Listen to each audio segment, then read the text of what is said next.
we're gonna do really fun thing today. There's a fun part of today's tutorial.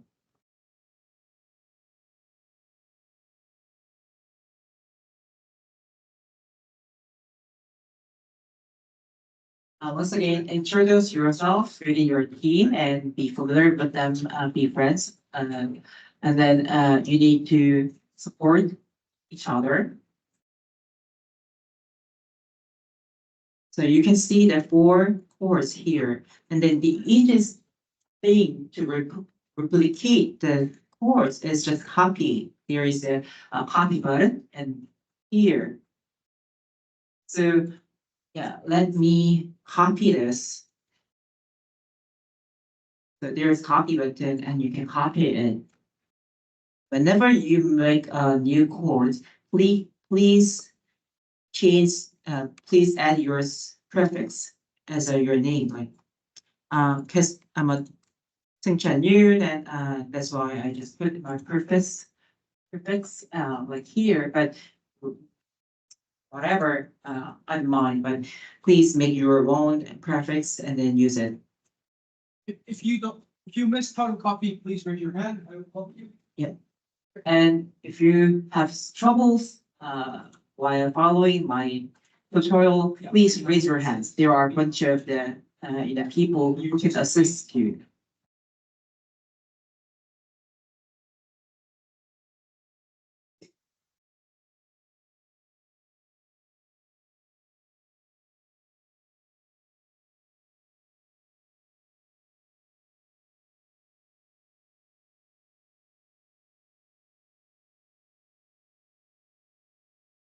Yeah, the copy button is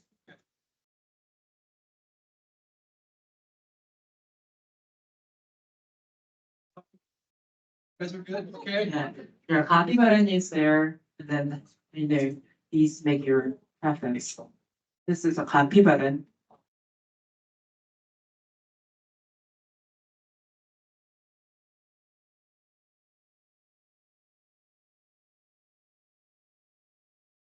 Great. Teaching each other. Yes. And Yes, please that's great. Yes. support each other, teach each other.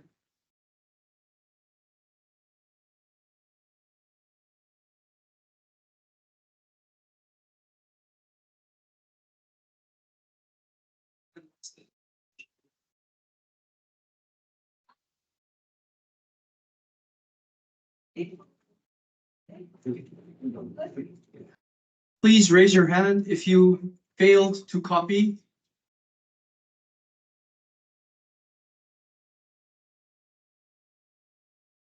Yeah,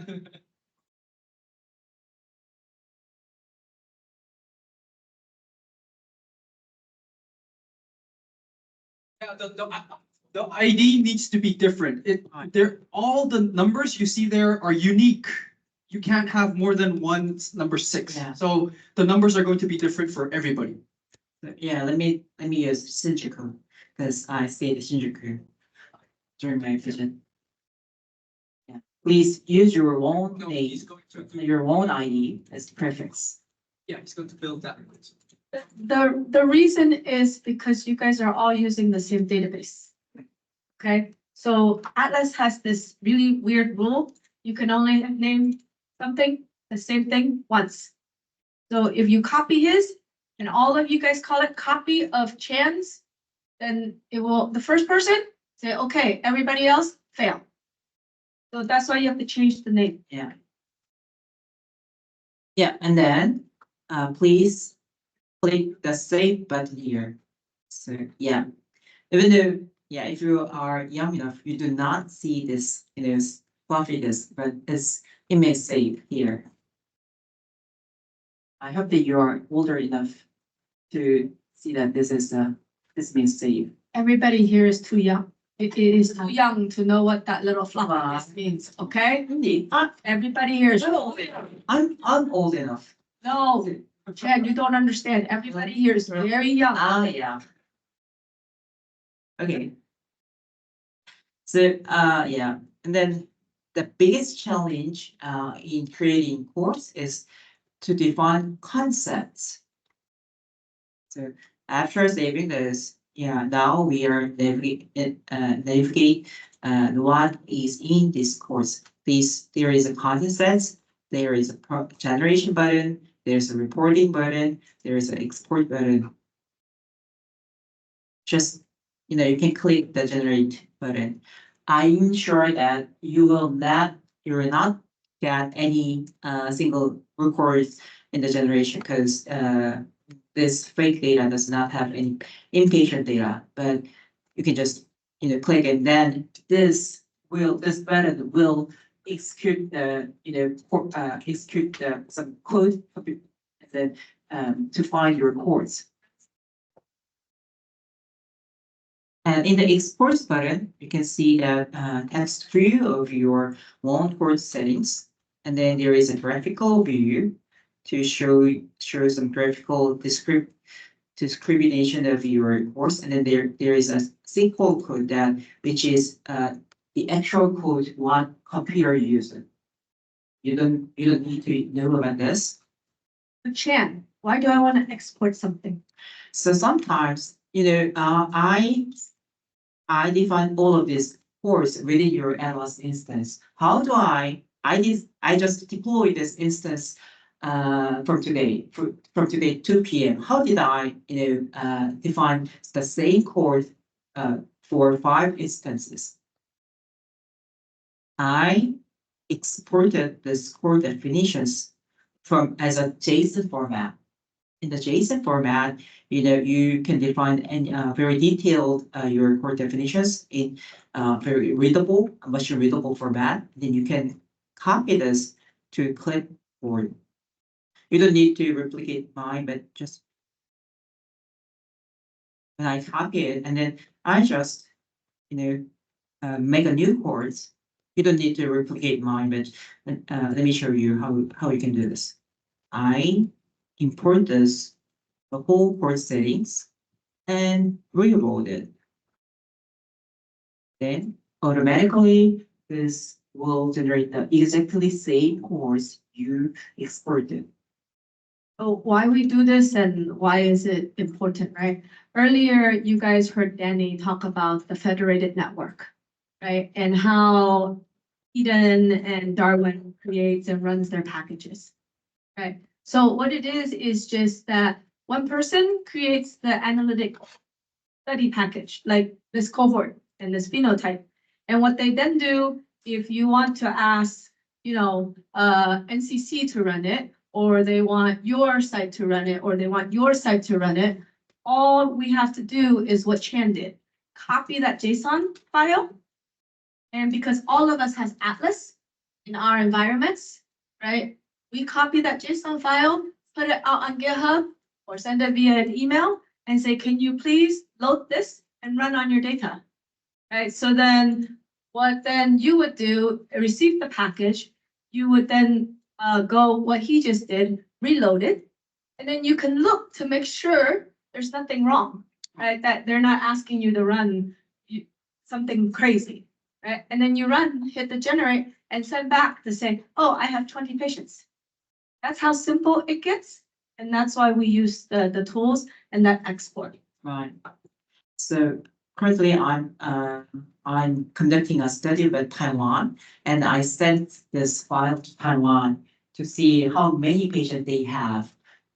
Before conducting an actual study, I want to know how many people they have. Like if they do not have enough patients for my study, then we don't need to. They do not need to submit their RRB to their RRB or doing some chores for my study.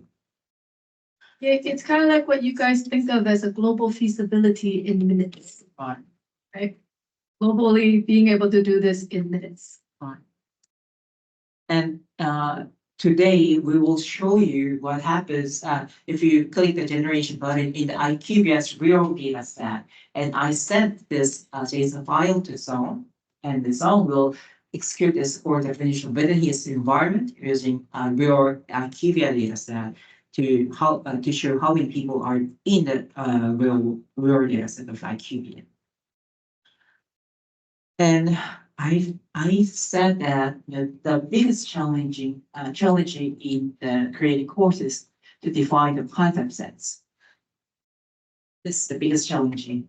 So we will not do this as a whole, but you can see that when I define the PCI, I use the about 41 concepts. You can see that these are the different concepts of PCI: placement of stent in coronary artery, or placement of stent in circumflex branch of left coronary artery.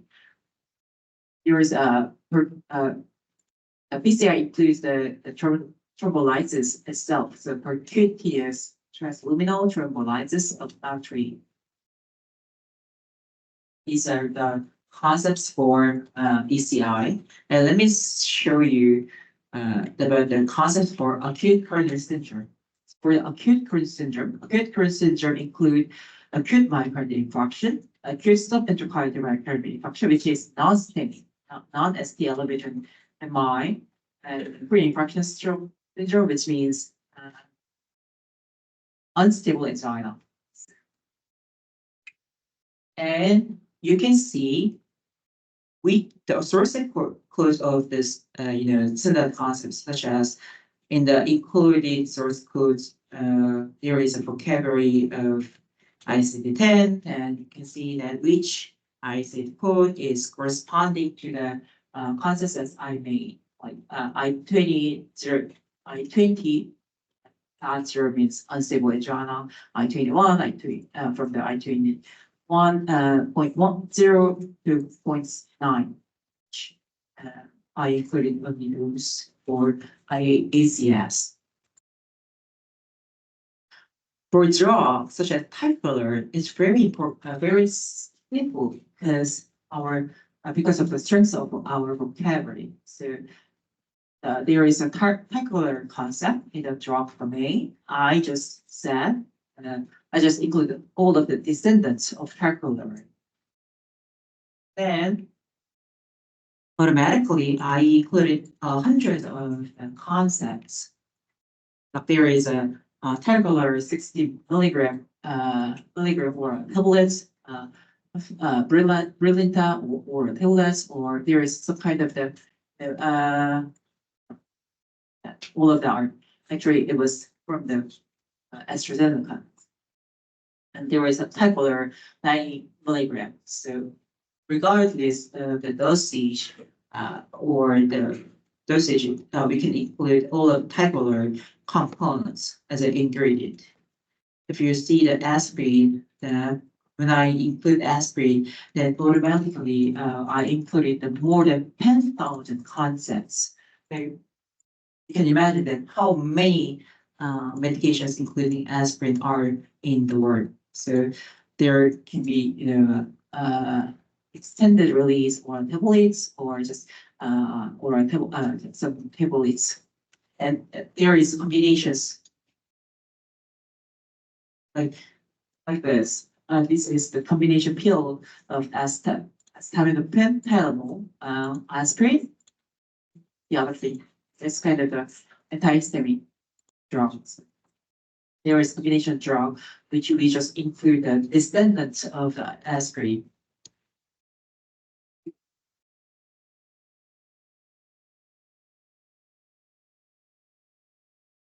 For stroke, ischemic stroke, I use the two different concepts: infarction per cerebral and cerebral infarction, and I included those descendants as well.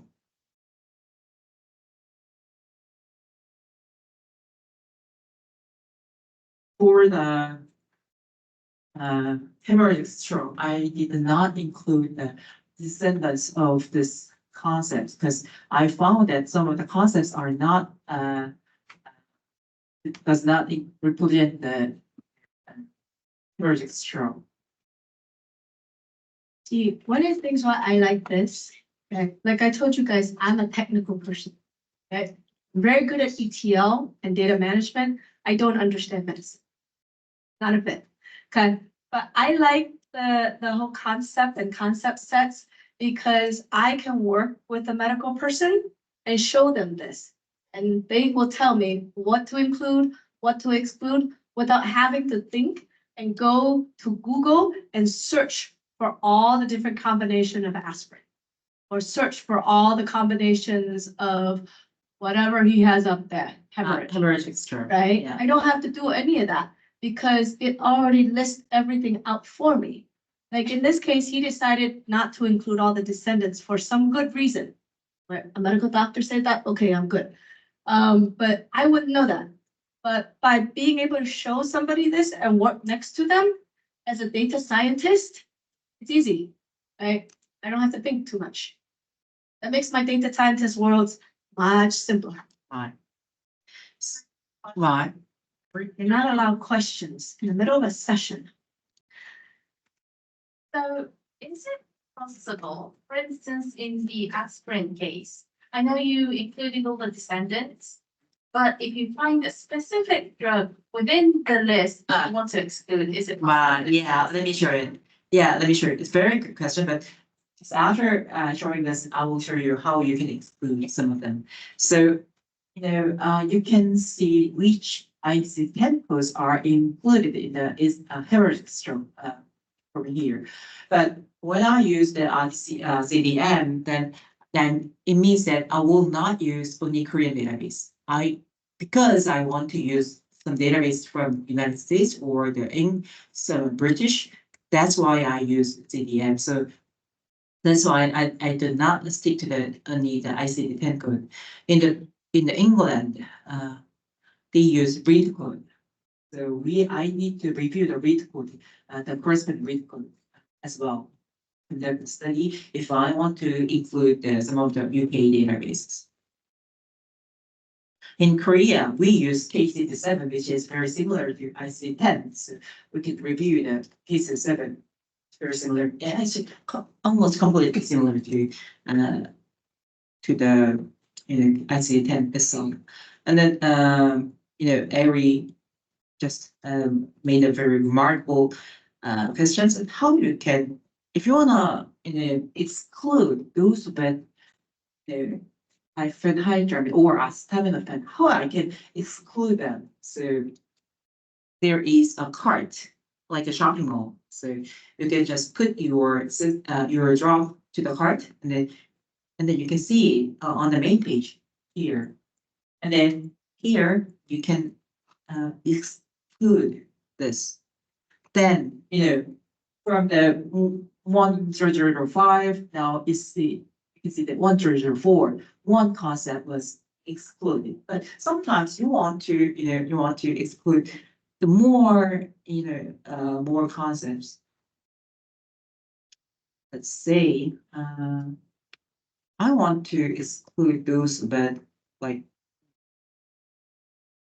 this. 162 milligram. Right, or Yeah, that- I just oral want tablets. I want to exclude any medications with acetaminophen and diphenhydramine. Then you can select descendants of these medications, and then you can exclude all of the descendants of these medications. Then you will lose 6 medications. So you will not have the combination pill of acetaminophen, aspirin, and diphenhydramine. Only the oral tablet. Yeah, I need them. Right, if you have liquid tablets, it'll include it, or not liquid tablets, sorry, liquid, it would include it. But it Injection. includes the form in here, Right. right? So it doesn't matter your strength either. It would exclude all the strength. Right. But Atlas already knows that because our vocabulary already defines all that. Our mapping, our ontology mapping already has all that. That's why it knows to remove however many it removed. So in Odyssey vocabulary, there is granularity. There is a class or floors. So sometimes, aspirin is very top granularity, last granular, and there is a very granular concept such as aspirin. But in Ticagrelor, you can see that the name of the drug itself, like Brilinta.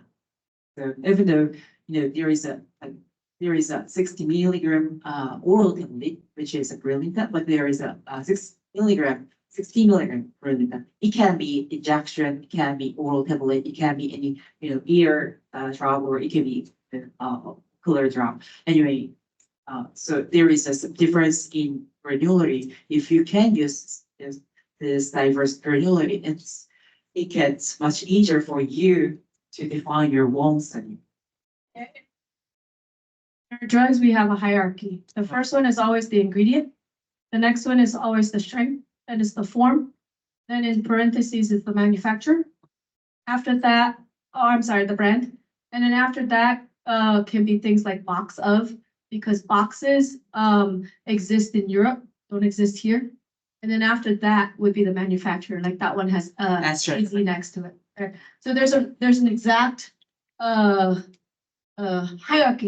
We literally have a hierarchy because it starts with ingredient, then it goes down to I forget, form, whatever I just said earlier, right? There's a hierarchy we have. It's all defined already. So that's the one, again, as a technical person, I love that about the vocabulary. I don't know any drugs. Besides the drugs I take at home, I don't know any of them. I don't know how they work. Right? This defines it all for me. And here you can see, you can order the any concepts according to their counts in your actual data set. So in your actual database, there is 44,700 records counts of aspirin. That there is a difference between the record count and the descendant record count, RC versus ARC. ARC means that record count from your their own descendants. So it should be much larger, higher than record count in many cases. So some of the 4,400 cases are actually captured by their just ingredient concept, but the rest of the like 1,500 cases, they are captured with more granular concepts. So some of the drug concept does not have any direct record counts, but it will have many descendants belong to the aspirin 325 milligram, and some of the record counts from the descendants of the aspirin 300 milligram, it was 2,600.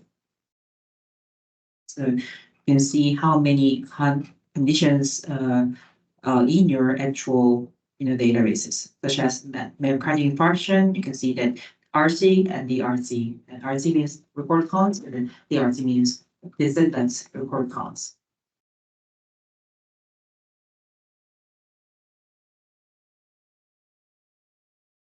So I said that the most challenging part is defining concept set. It's challenging in terms of technology and as well as in terms of clinical knowledge. So let's make a new concept here. Let's make a new concept here. So in this screen, please click the new concept set. Which kind of concept you want to make? Anything. Do you want to make some diagnosis, or do you want to make some medications? Anything. What's in your mind? Like cancer, because it is cancer center. So please name Lung any cancer. lung cancer. Yep. Okay. There we lung go. cancer. Is there any specific types of lung cancer you want to define? There are many. Don't ask me. Non-small cell lung cancer then? Non-small cell. Okay. You got me. Like I said, I'm a technical person. So if you click on new concept set button, the title of it will be by default unnamed concept set. You need to rename this like you rename the cohort definitions, like Chan is doing right now. But again, don't name it what Chan does, because you can't save it. Okay? So name it your own. Right? Add your initials to the front. And then it's in the concept set, so it's fine. It's inside. Right. Yeah, you can make the same name, but because it's too long for some of you. So And a CLC. right.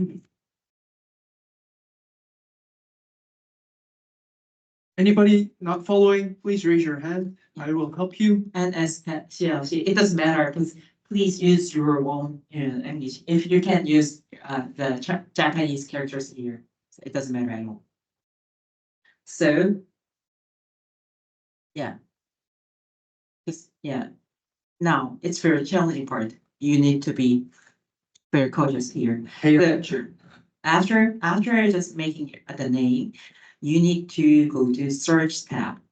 It's not very intuitive. It's not very user friendly. So just follow it. You need to go to search tab, and you can find that your course and your concepts are here. There, go to the search tab.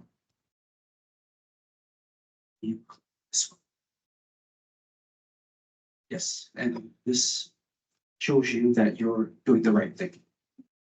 And let me find it's very challenging concept as well. So let me find the right terminology for non-small cell lung cancer. So I typed a lung carcinoma. Lung carcinoma.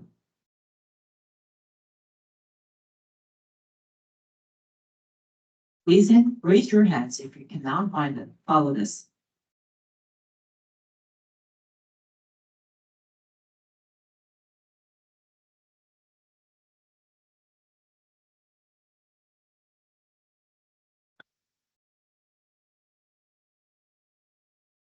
So after searching lung carcinoma, I usually order the concepts based on their counts.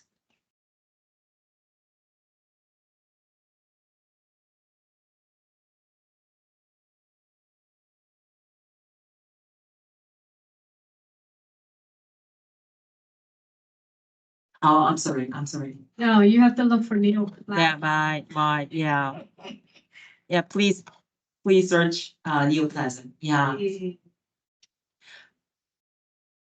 first, it's very tricky. Yeah, I know. Yeah. If there was another name, you can't use the word cancer in here. So, Lung neo. neoplasm.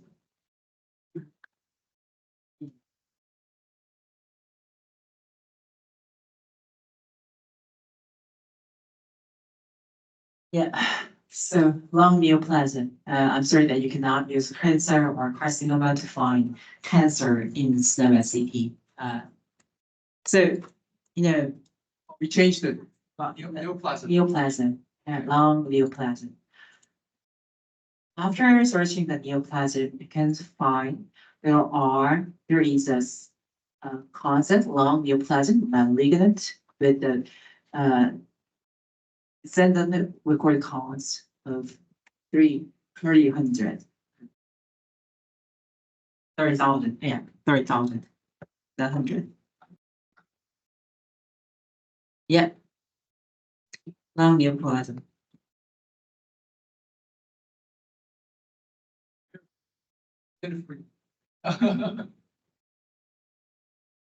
So, yeah.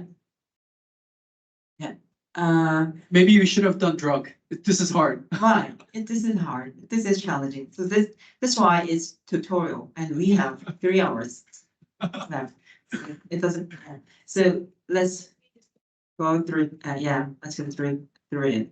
So after find your own concept, I will start with the long neoplasm malignant because but the the highest DRC counts here, and then we'll put this concept to your concept set. There is a cart icon.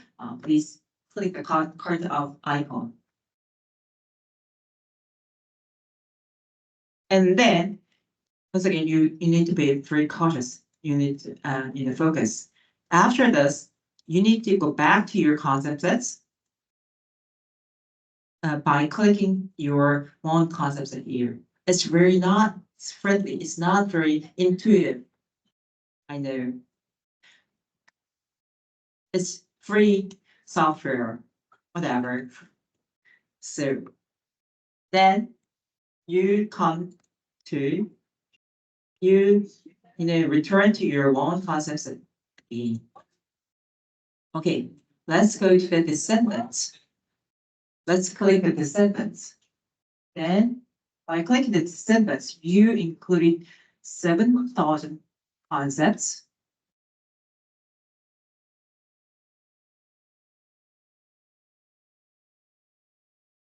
I know the Japanese people are more polite than Korean people, but you can make more loud, discussion within your groups.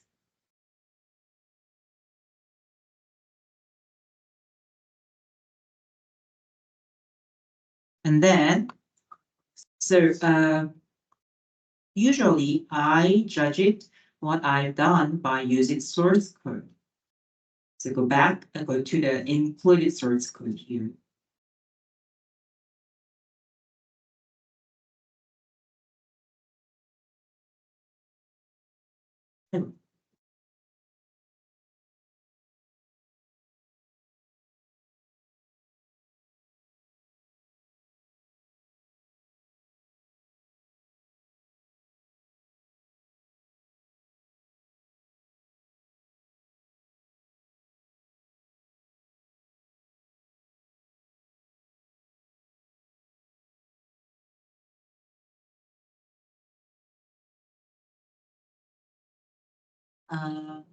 Your data may use ICD-03 or the standard concept of cancer. In the ICD-03, there is very regular definitions of lung cancer, such as bioepidemia, the histopathological diagnosis of cancer. Oh, nothing is here. Ah, okay, you put the search. Now, for a medical expert, you can go through this list and say which one you want to include and which one you want to exclude. Right? Yeah, so It if you. shows you a whole list. If you do not want to, I'd like to, let's say, I'd like to exclude Kaposi sarcoma, which is not, the usual lung cancer, then I can just click this here, and then I can exclude Kaposi sarcoma of lung from the lung cancer. Then I lost one concept, the Kaposi sarcoma. Oh, question. Oh, What channel? Is it possible to select by badge? By How can we exclude it? This is one by one? Now we 7. Awesome. yeah, but there is magic. Let me. Looking at ICD. Just clicking on the ICD. Yeah.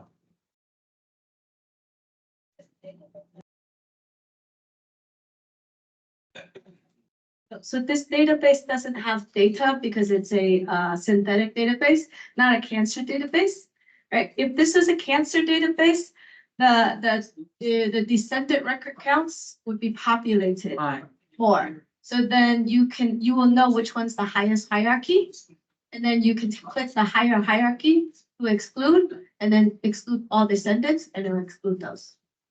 Does that make sense? Right now, this database doesn't have We already. cancer people in it. Right.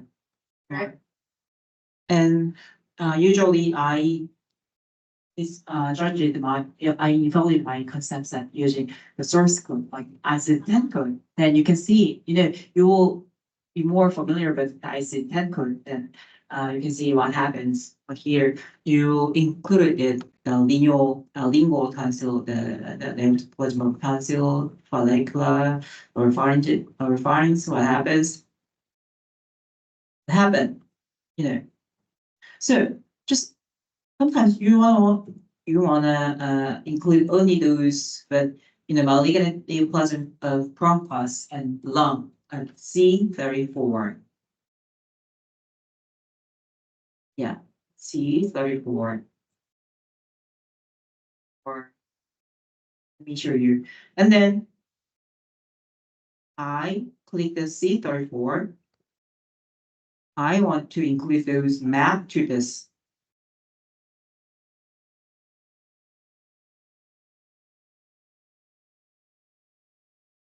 It's not bad.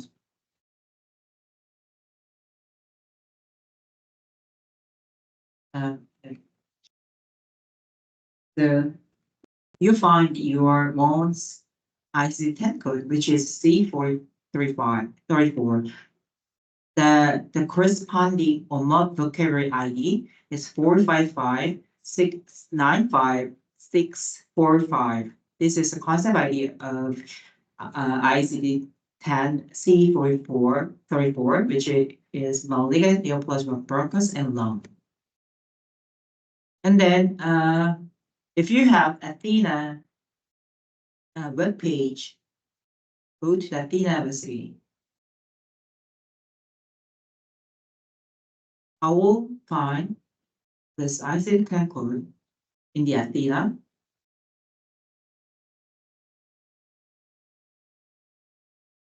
And then it is mapped to the SOMA city code is 4311499, which is probably malignant neoplasm of respiratory tract. In the corresponding SNOMED standard concept, you can see the hierarchy of this.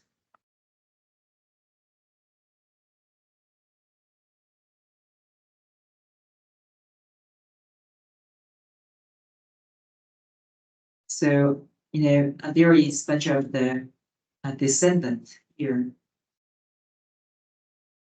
Malignant neoplasm of trachea, bronchus, upper respiratory tract, and lung. Once again. So I will gonna use 4311499 as my loan concept ID.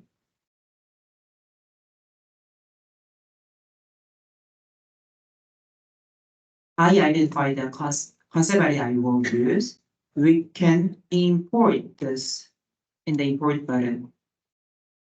Or once again, you can go to the search tab here and then search your concept ID, which will be used in this concept definition.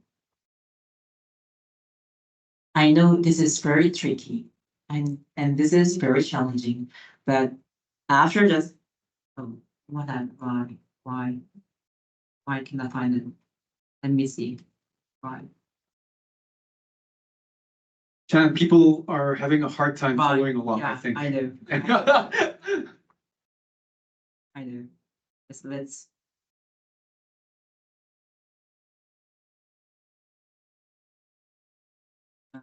Yeah. So I import this. Yeah. From the malignant neoplasm on the respiratory tract, and then I will remove the other. Just criteria, and it's more what we thought. So currently among the included source code, you can see that most of them are consistent with our thought. So what he did was, we have another tool in Odyssey called Athena. Okay, Jack, can you go to Athena? Thank you. So this is Athena, so easy to get to, athena.odyssey.org. It's what we call a ontology vocabulary browsing tool. So you can come here and look up any of the terminology that exists and be able to see the hierarchy as well as what it maps to, all of that. And what he did was he found the one he thinks he wants to use for this lung cancer that we're trying to define, right? And he took the concept ID that you see there because that's the unique identifier for that particular term, and he imported into the atlas definition he had earlier. So that's what he was doing. So we sometimes go between the two because atlas isn't always the easiest to look things up at times. That's why they created Athena. Athena allows me to look at the hierarchy. It allows me to look at what it's related to. Like sometimes it'll tell me what its a synonym is. It'll actually tell me the Japanese name sometimes, right? Like if we go in Athena, you'll see like the Chinese names, the Korean names of drugs. So you can use Athena to search in the native language. It makes things a lot easier. because we have synonyms. So that's what he was doing. And then he went and added it into his concept set. And now that's how he got his new concept. Right. Yeah, it was very challenging, to find the long answer, but let me try another example. Let's do a drug check. Right. Much easier, right? Right, yeah. Maybe do- I was too arrogant because I was I'm the top tier lecturer in Asia, so I thought that I can overcome this challenge. Anyway, once again, that's why it's first challenging, but after overcoming this, it'll be much easier. So let's make another a new concept sets for the drugs. So we are creating another concept set. Click on the blue button, new concept set, and you need to rename it again. What are we making, Chan? Oh yeah, will be metformin. Metformin. Okay. It's a very famous diabetes drug. Even I know this. Fine, yeah, metformin. And so after naming this, yeah, you can go to the search button again. The search. Don't tell people what to do, see if they can do it. Oh, right, right, right. Right. Try to make Try creating the metformin concept set Right. yourself, so right? So you go to the search, what do you do after you go to the search? right. So make metformin concept sets by yourself, and please help each other as a team. Do it, champ. Leave it alone. Yeah. Walk away from the machine. I want to do something. Walk away from the machine, champ. Asians are really, task oriented people, I think. So,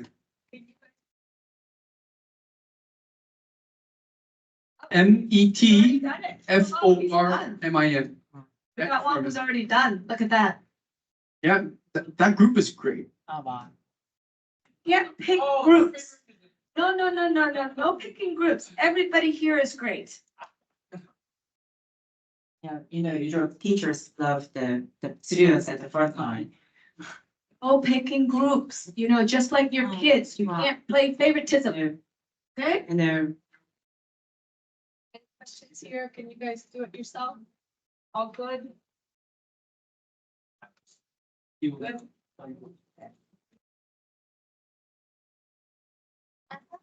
Yeah. Harry, hold on. So I know we are creating this concept within the adolescent. that would be sort of Within our course and concepts and right.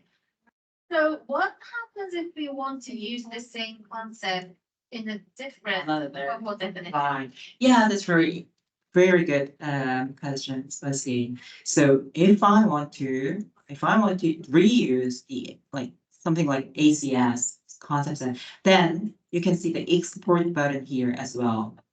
Fine. You can export this as a JSON, or you can export this identifier list, and then you can just import this here. Fine. So yeah, I believe some of you made metformin concept set. Let me show you how you can do this. You go to concept first, and then search first, and then you search the metformin.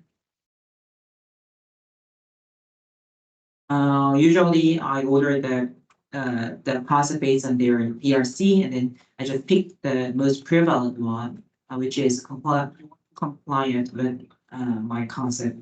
And then I just click the descendant here. Once again, from here, just move to the my concept sets. I just click this. You might want to read it. So it's not intuitive, it's not friendly, user friendly, but you need to remember how to move to search and concept sets back.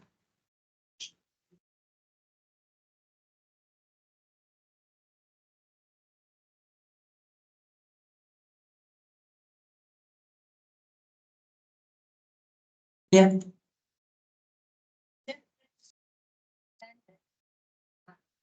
Okay, what's the difference between the sentence and mapped? So, for example, there are hundreds of the concepts mapped to the metformin from the non-standard concepts. So if you want to, add more non-standard concept map to the metformin, then you need to click, you can click the mapped.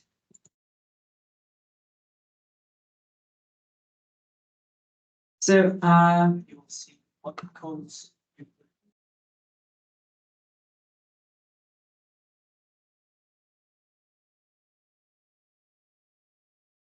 I thought that it will be challenging, the concept of it will be the most challenging part, but So if you can it was more challenging than I thought. I'm sorry about that. what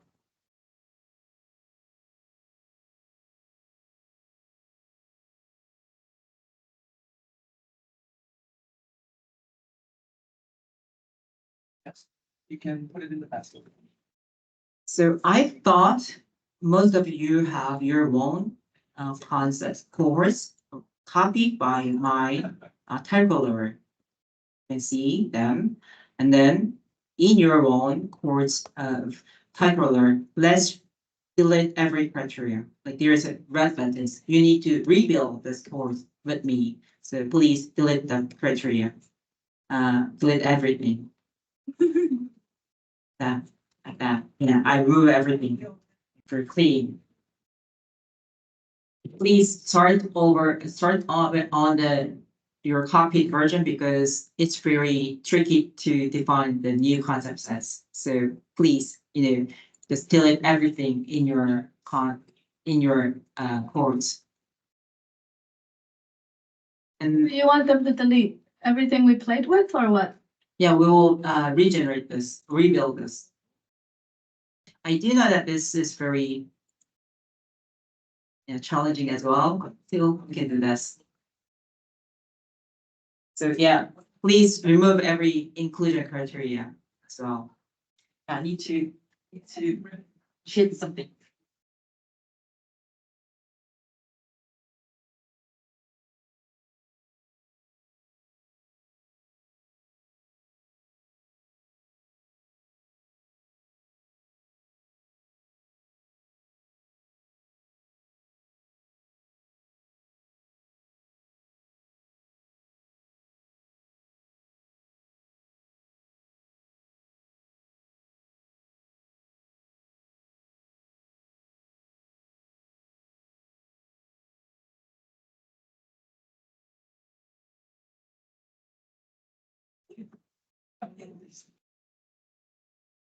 Yeah.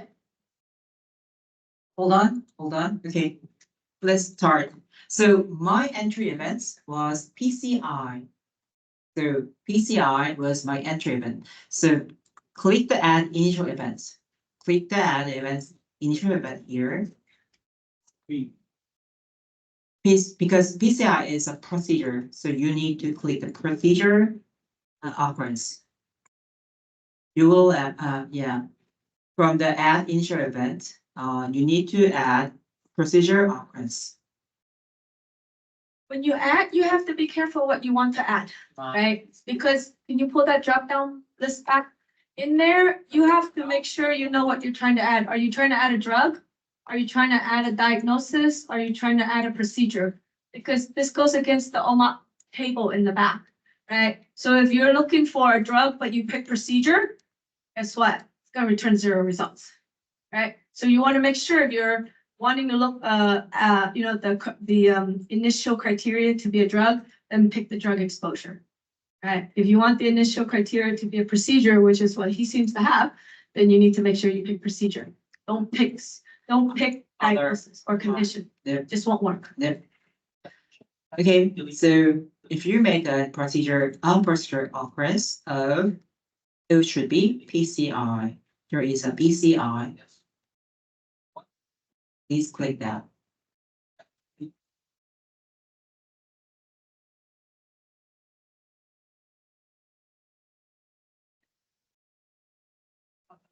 which is good. Yeah, now he changed this to continuous observation, the first one. Yes, now you're good. Now you follow along. So he's using the first, say add, and he's saying he wants a procedure. Procedure. Yeah, yes. And now you select the PCI. Very good. Yes, perfect. And we define the index event. We define more criteria. So there is a button here, add attributes. So you can add several criteria like whether it should be first procedure, whether about the ages or gender, start date, vision criteria. So we can mandate that, it should be in the patient procedures.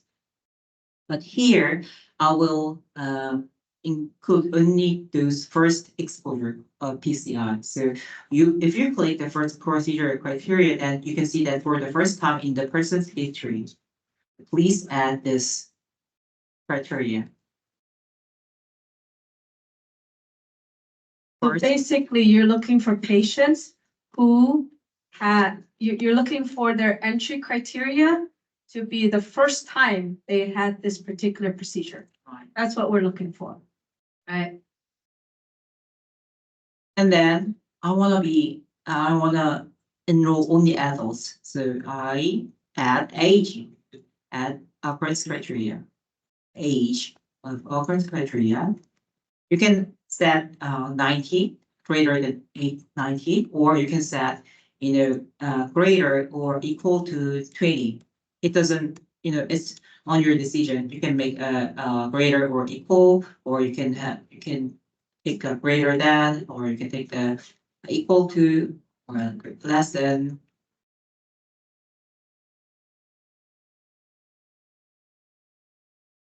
Or 18 years still? I used 20 in my studies. Oh, you use 20, Fine. okay. You can't drink until 21 in the United States. Oh, that's when I call them adults. We cannot. You can drink at 16. I cannot, or well, I can, but at home they can, but legally they cannot drink until they're 21. Fine. Nor then can they enter a casino until they're 21.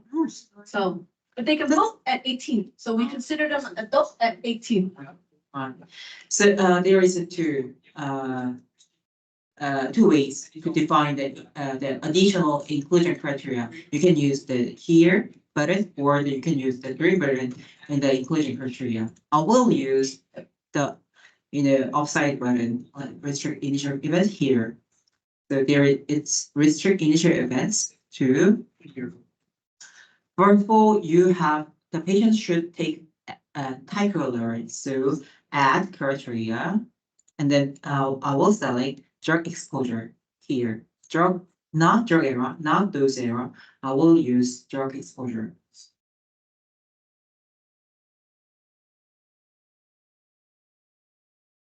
Yes, no, So what he's trying to do is to say that, the patient first time having PCS, but also at that exact same time, taking a specific drug. Right, so that's what his initial criteria is. And then I will select, of course, what kind of the drug I will select. It should be Ticagrelor.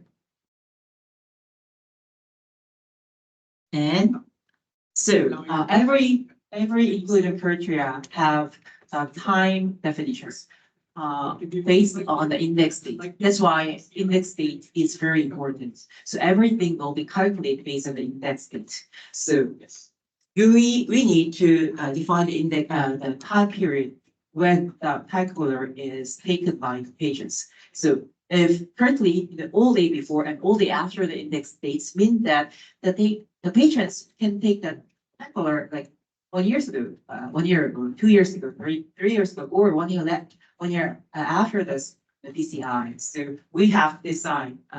We have to define the time window.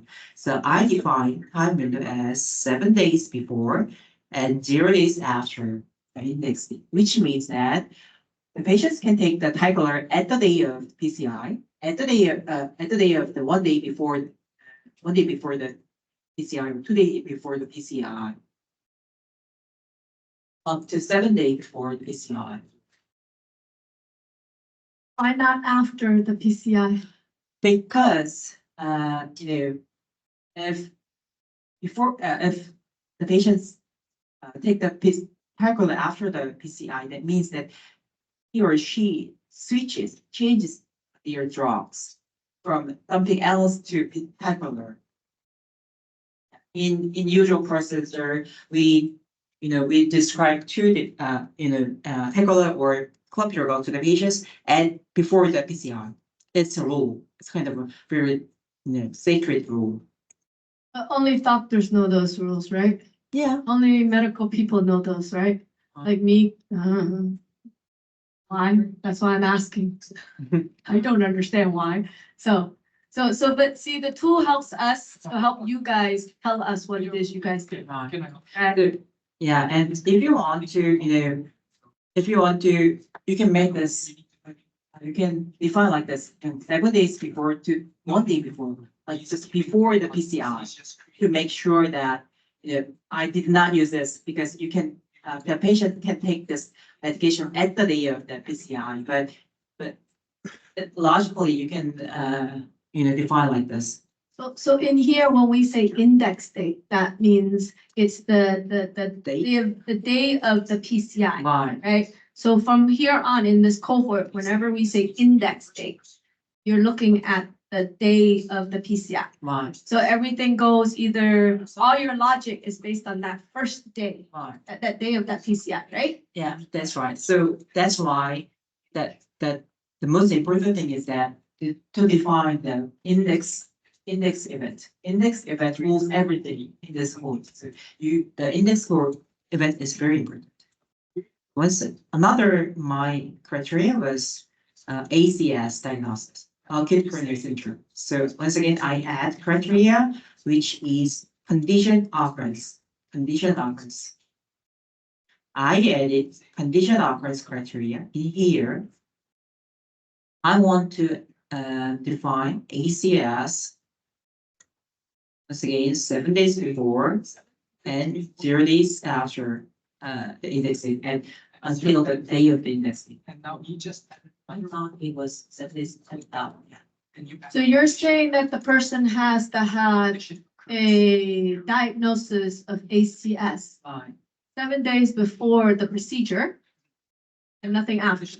You don't want to have those that got diagnosed with this after the Because procedure. yeah, because one of my outcome was ACS.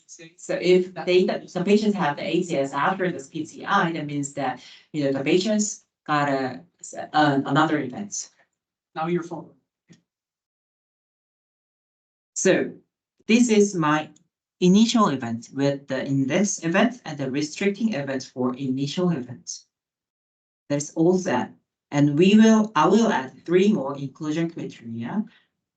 First of all, the patient does not have to, does not use the Clopidogrel or Percutaneous within 30 days.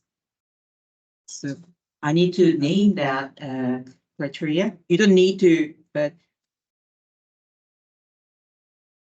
all right.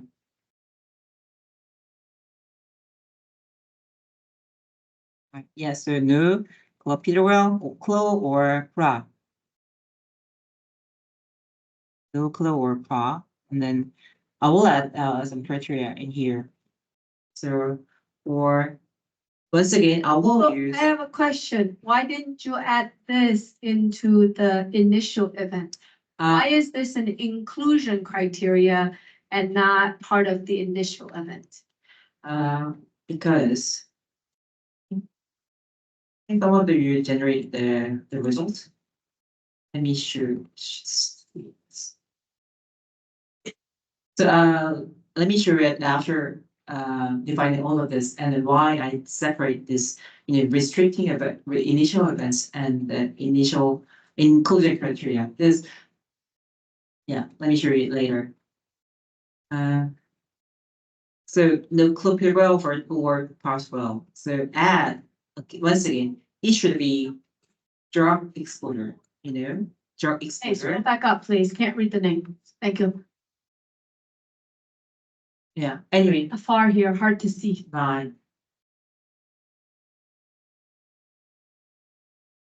no clopidogrel or prostrel.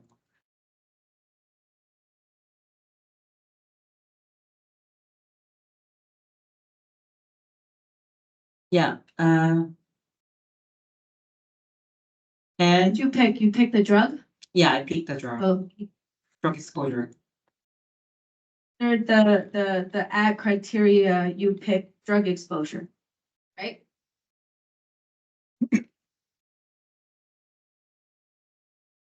And I will choose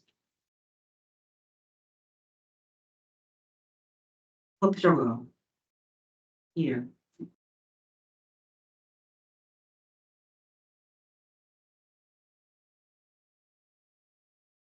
First of all, I want that, exclude this. So I set the atmosphere here, atmosphere.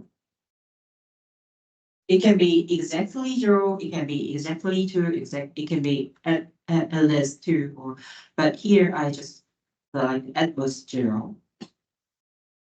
How many times? How many days?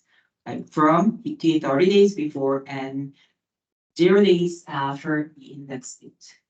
So you're trying to say that this patient who had a PCI, you don't want them to have taken this particular drug 30 days before that first time of PCI. Right.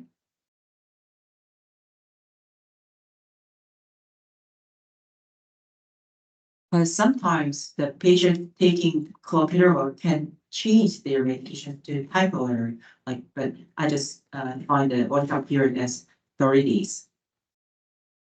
I need to exclude another drug, Prostrel. So once again, in here, I add criteria as once again, drug exposure. So you do that, then it becomes an or statement. So either clopidogrel or this other drug.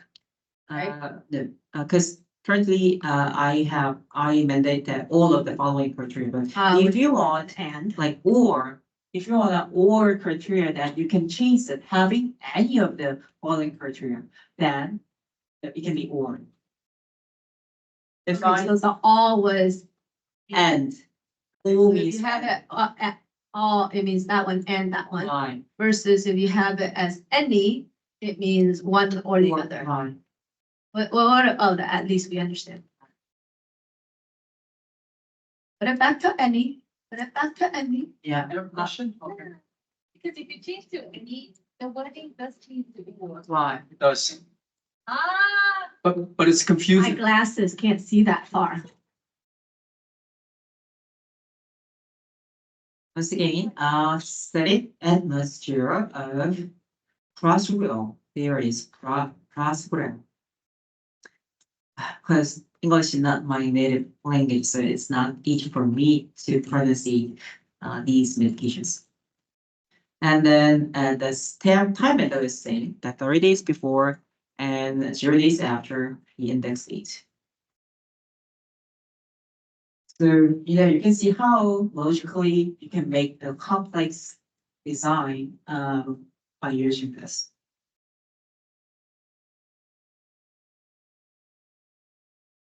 And we will add more criteria, like no previous stroke, no previous drug bleeding.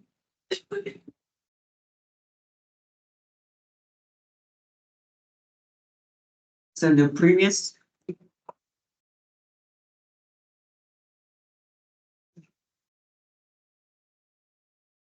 Right? Right, of course. Yeah, right. No previous stroke as. So once again, we will add criteria, condition of risk, atmosphere. You hit the little green button first, Yeah, okay? Don't add it to your no, clo, or pro. Hit the little green button. once again. And no previous stroke. Then the condition would be ischemic stroke first. no previous strokes. Right.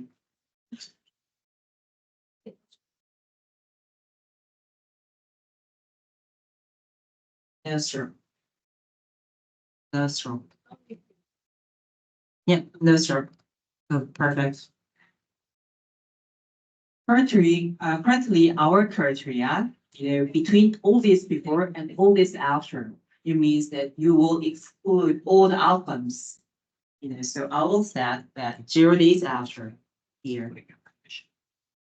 0 days after, like all days before the start, and then 0 days after the index date.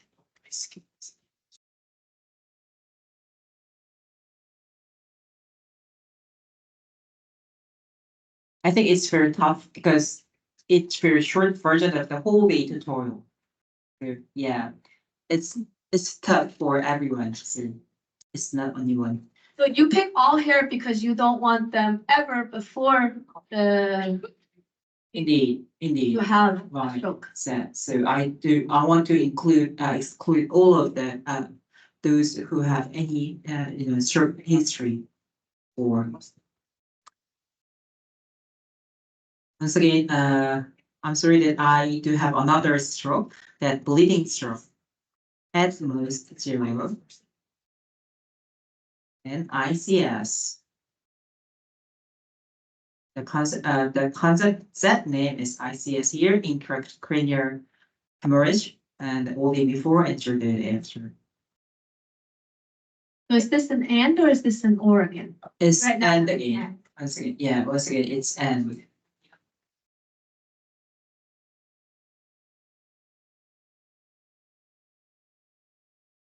So I do know that, this tool allows you to design very complex study. So you have to very keen to not to miss anything in here.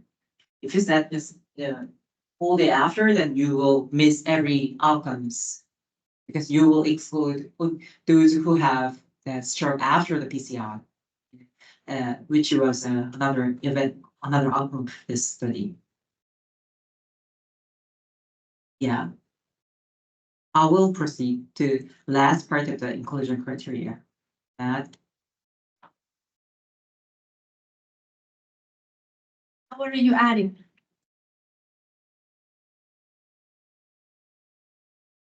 no GI bleeding, You're what? no GI bleeding, No gastrointestinal. GI bleeding. So that's a what? Addition, right? So everybody needs to go add a new, hit the green button. Don't forget the green button, Right, okay? So hit the green button and then no GI bleeding. Then of course we want to add a condition. right. So you can add, once again, add condition items. And then you can go to the GI bleeding. Once again, at most 0, all day before, 0 day after. All set. Say he doesn't want GI bleeding. Yes. And no GI.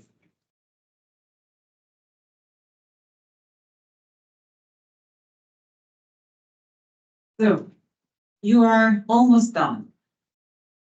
Please raise your hands if you have any troubles with following this. I do know it's very, yeah, you will have many troubles along during the following this.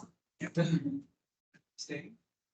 Will you ever even find people? You're excluding people with all kinds of stuff here. Yeah, now we are almost done. I said that in every course, you have to define the exit, the end of the course.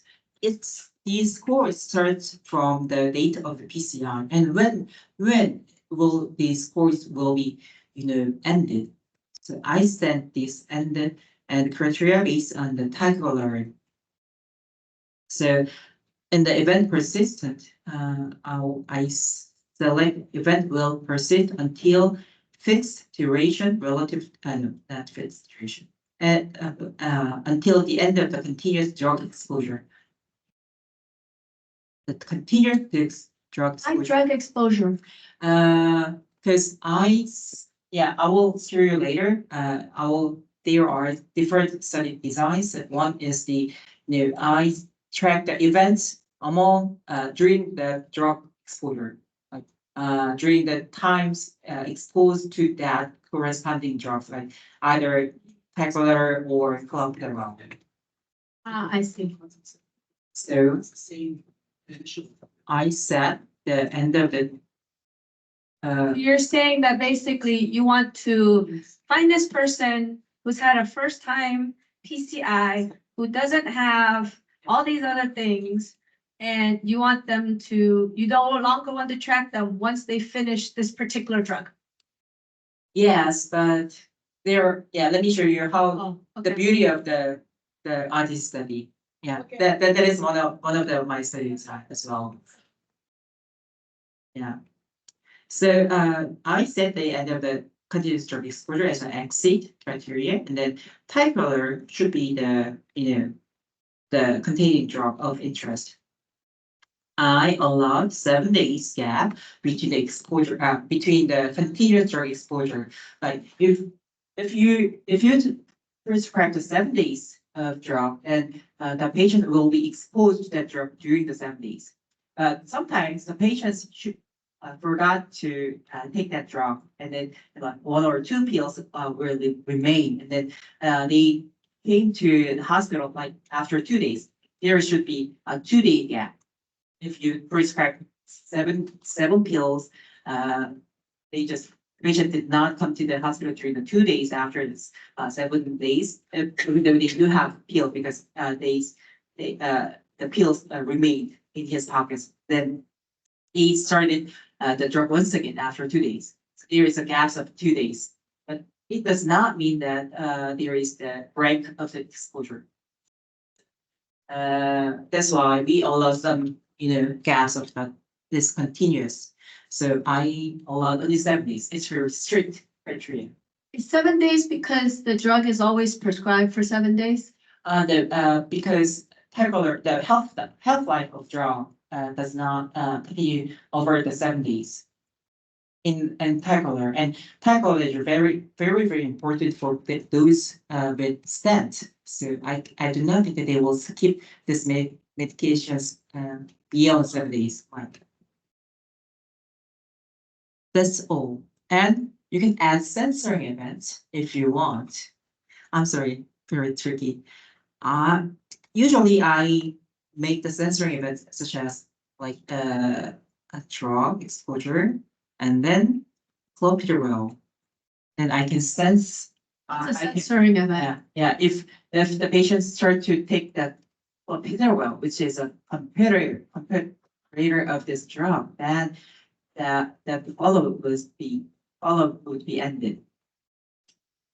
So you're saying you want this person to always be on the drug T, Right. and that if they switch to drug C, you don't want them in your cohort anymore.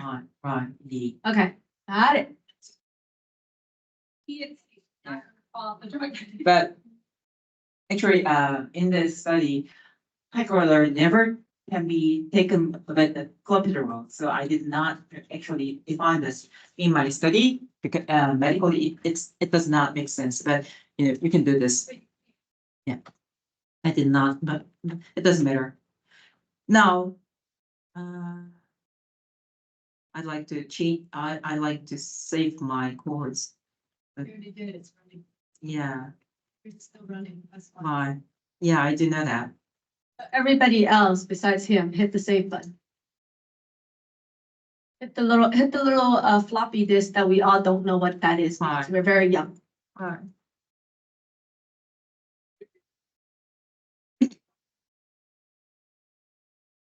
Go down, in Uh. other words, scroll down, It's too fast. too fast. Okay, go back up. Just to make sure that. Yes, so go back up to the top. So all the way at the top, right? He added a brand new procedure, Mhm. right, of PCI. Okay, first time in the person's history, and that the patient has to be over 20. Okay, then he added 2 restricted initial events. One is that the person has taken at least 1 Ticagrelor, T medication. T medication, The right? T medication, 7 days before and 0 days after the index event. And then the second one is that they had a condition of ACS, 7 days before and 0 days after. Good so far, everybody? Good so far? Okay. Then he added exclusion criteria or inclusion criteria for not having taken either a C or a P. Okay. So here is the drug exposure of Clopidogrel, at least 0. You could use at most 0 or at least 0. They do the same thing.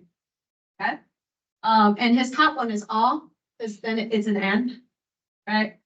30 days before and 0 days after. And then this P one, I'm not gonna say. And 30 days before and 0 days after. That's the drugs. Everybody got the same thing? So far? Okay. Go. Then they'll scroll. No stroke. So no ischemic stroke. So here, same thing, at the most 0 or at the least 0 of the ischemic stroke, all days before, 0 days after. And then also ICH, all days before, 0 days after. Following so far? Oh, let me get out of your way. Good. But next one is no GI bleeding. So this is a condition occurrence of GI bleeding all days before and 0 days after. Go so far. Don't go so fast yet. Mhm. Okay. Everybody good? Then he added an exit criteria. When do you stop watching this patient?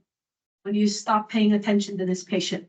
Right? He added a ending at the continuous drug exposure, right, of drug T, 7-day gap. Okay. And then he also added if you take a drug exposure of Clopidogrel. So if you switch over to Clopidogrel, we don't want to watch you anymore. Everybody good? Same thing? Got the same thing? Okay, now hit the save button. Right, yeah, please, Floppy just at the top, yeah, please, hit the save button. and then you can hit the run button.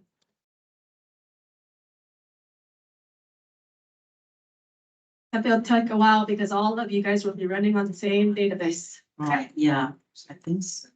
Just let me, Fail. yeah, We have to remind, refresh.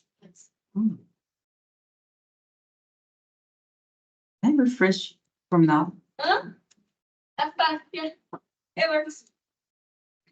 Your It just changes doesn't won't be changes saved. won't be saved, But Uh-huh. it works. F5 always works. Off there. Okay. F5. Okay, I saved it, okay, Great. that's good. Save. Okay. It went off, Okay. just hit F5. Yeah, that's great. So now we have 1 hour left, and then we need to define the comparator course, and we need to define all the estimation protocols. How can we do? I can read through. We can copy this once again. Please copy this. Please copy your Ticagrelor T course, the target course, and then copy this, and then we rename this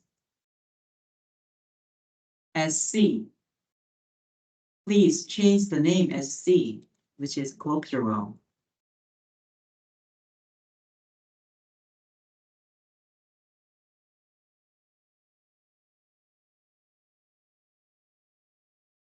I just copied this, I just copied the T course and then I just changed the name to C, Clopidogrel.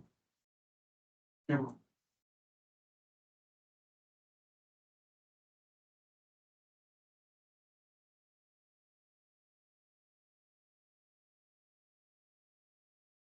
Right, and then all you have to do is just changing Clopidogrel to Ticagrelor to T to C and C to T. So let's show you. You know, first of all, You asked them to copy it, right? right, You copied what you did already. you copy your T cohorts. copy your T chord and then change the name of T chord to C. You define the comparator cohort, Right. right? Yeah, right. Now you want to do the target cohort or reverse. Yeah, we are now I'm define the comparator chord, the Clopidogrel So chord. you create a target cohort, And and then now you want to create the comparator cohort. right, And the comparator cohort is very similar. You're just going to change out the drug names and all that. right. Just reverse, the twin of the target. That's why you want them to copy it. Right. It's kind of broader, like, you have to change T to C. Now your inclusion criteria is those who take Clopidogrel, not Ticagrelor.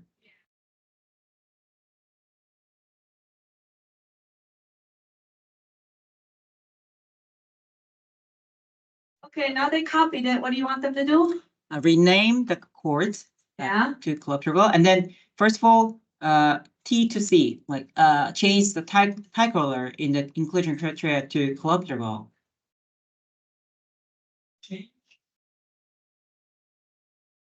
Right.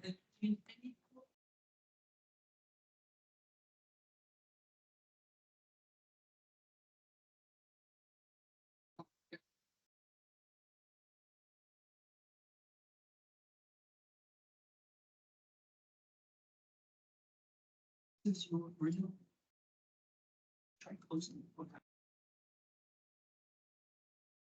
Something change it. This is check. Did you change it? You change so after you click this button, you change it. No, I don't need that. Okay, okay. Can you just close that? Close. Okay. We'll put it again. Up here. Now you can rename and just like. And then, once again, in every criteria, like, we exclude those who exposed to Clopidogrel, but now TC should be the T. We will exclude those with Ticagrelor.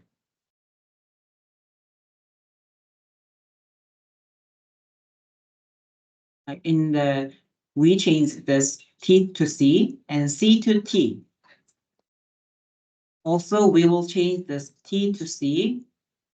And yeah, we do not have a sensory event here. But if you have a sensory event, then once again, change the C to T. Because you're trying to compare people who took drug T to people who took drug C, right?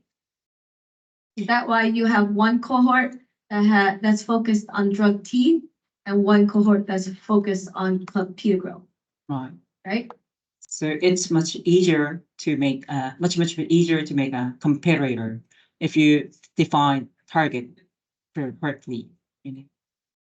So C to C, C to T, T to C. Make sure that do not make any mistake, because on this, like, without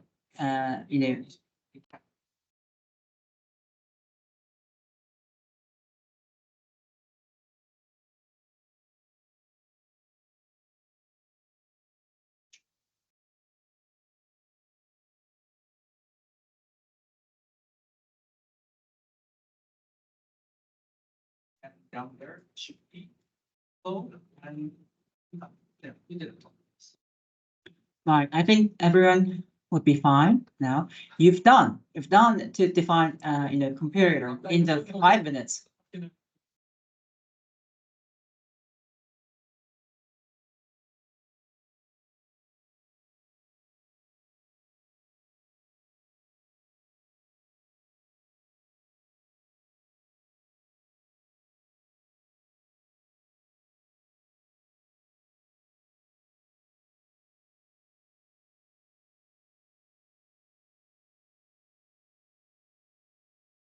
And let me show you how you can define outcomes. You will not, please do not follow this. Just look at how I define this outcome course.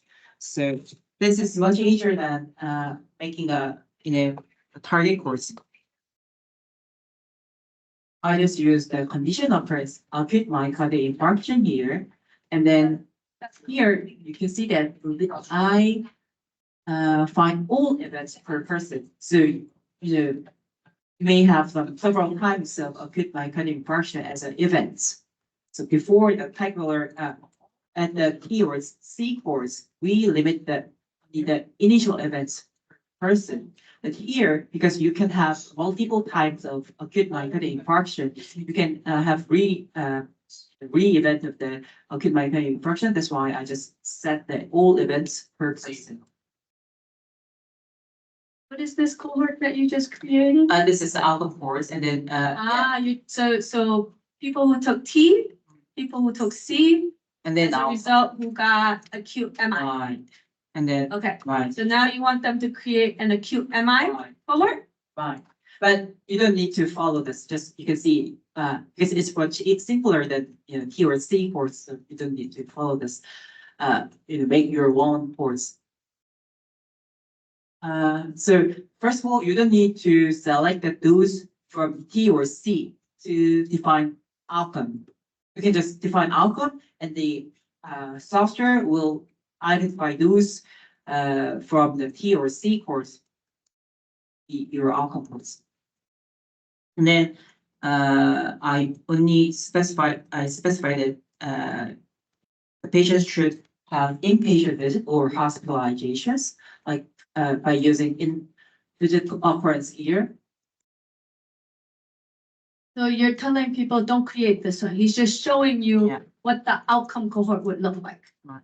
Okay, so you don't have to create this one. So for those who are trying to find it in their atlas, don't have to worry about it. Yeah. Right? He's just showing you basically, if you wanted, you would have to end up creating this one if you want to figure out what the outcome is. Outcome is much easier, let's see. But here is the thing. I set the exit criteria as a fixed duration and a 1 day. So if the patients have the MI, and then the course starts from the MI events and then lasts like 1 day only. Why did I do this? Do you have any clue? Do you have any clues why I did define this exit course like this, exit criteria like this?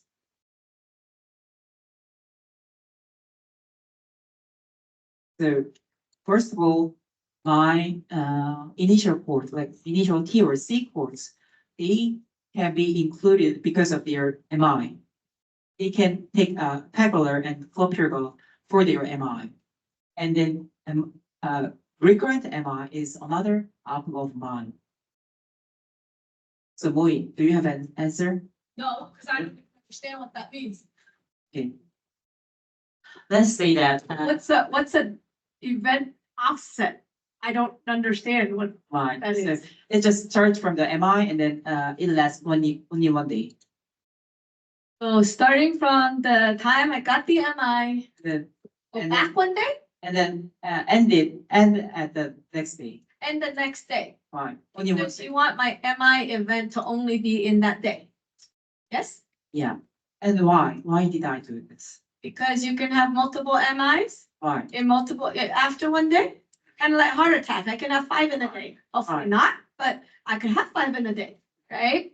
So that's why you're saying, Fine. I want end it after 1 day. Fine. So Yes. if there is an overlap in the days of in the course, it cannot include multiple times. If I said like this, if I said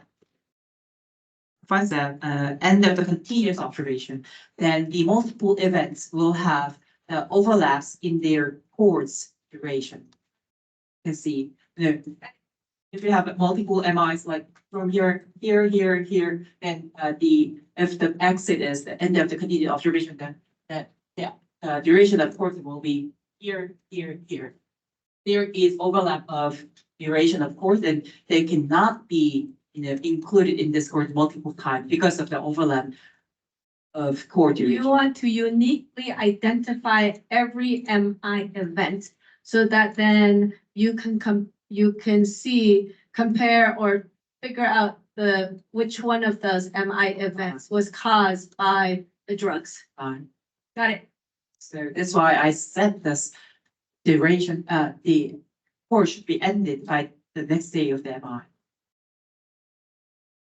To identify the multiple events. No, it can be 7 days if you want to exclude those MI just right after the MI, like 3 days after the first MI, then you can make that secure address 7 days. So once again, I do know that it's very tricky, but by using this, you can make very complex study design only by using this, Atlas platform, and it supports the best practice for you. Let's say that we have like a key target and target computer and our outcomes like acute MI and durabilities. How can I do the comparative study with this? Now, is the next chapter of the final chapter of, not the final chapter. Yeah, this is the next chapter of the tutorial. Go to the estimation tab here. Go to the estimation tab. So now I created the target cohort, the comparator cohort, and the outcome cohort. Right. You're saying now let's go create the Actual the study. actual study, the Right. comparative effectiveness study, Right. basically the safety study, Yeah, indeed. right? So also you can see that demo of mine here. I set the comparison here. I set some of the analyze settings. And let's do this with you guys. So yeah, please click the new population level effect estimation, and once again your name. Go back out and click the big blue button.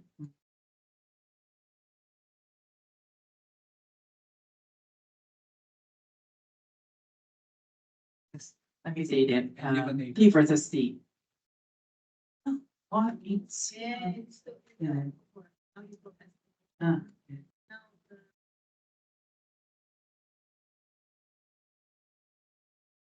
did I copy? No, somebody copied, All right. not you. Very copy. Yeah, it's very good habit to save end times. Hey, here's something you should learn not to do, because Chan's doing this, even though he's the teacher. Okay.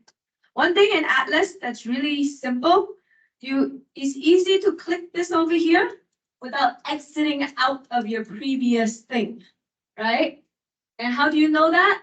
Because on the top, yes, he's still in his acute MI cohort.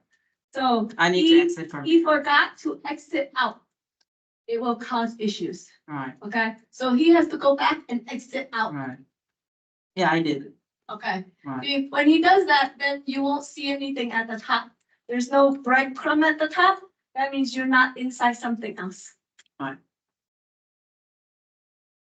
Before starting to make actual study design, I want to let you know that I set some negative outcomes for this, like viral pneumonia, Percutaneous vulgaris, tracheitis, torticollis, this, T-diabetes, which is like fungus. You're not asking us to create this. Right. This is something you already did.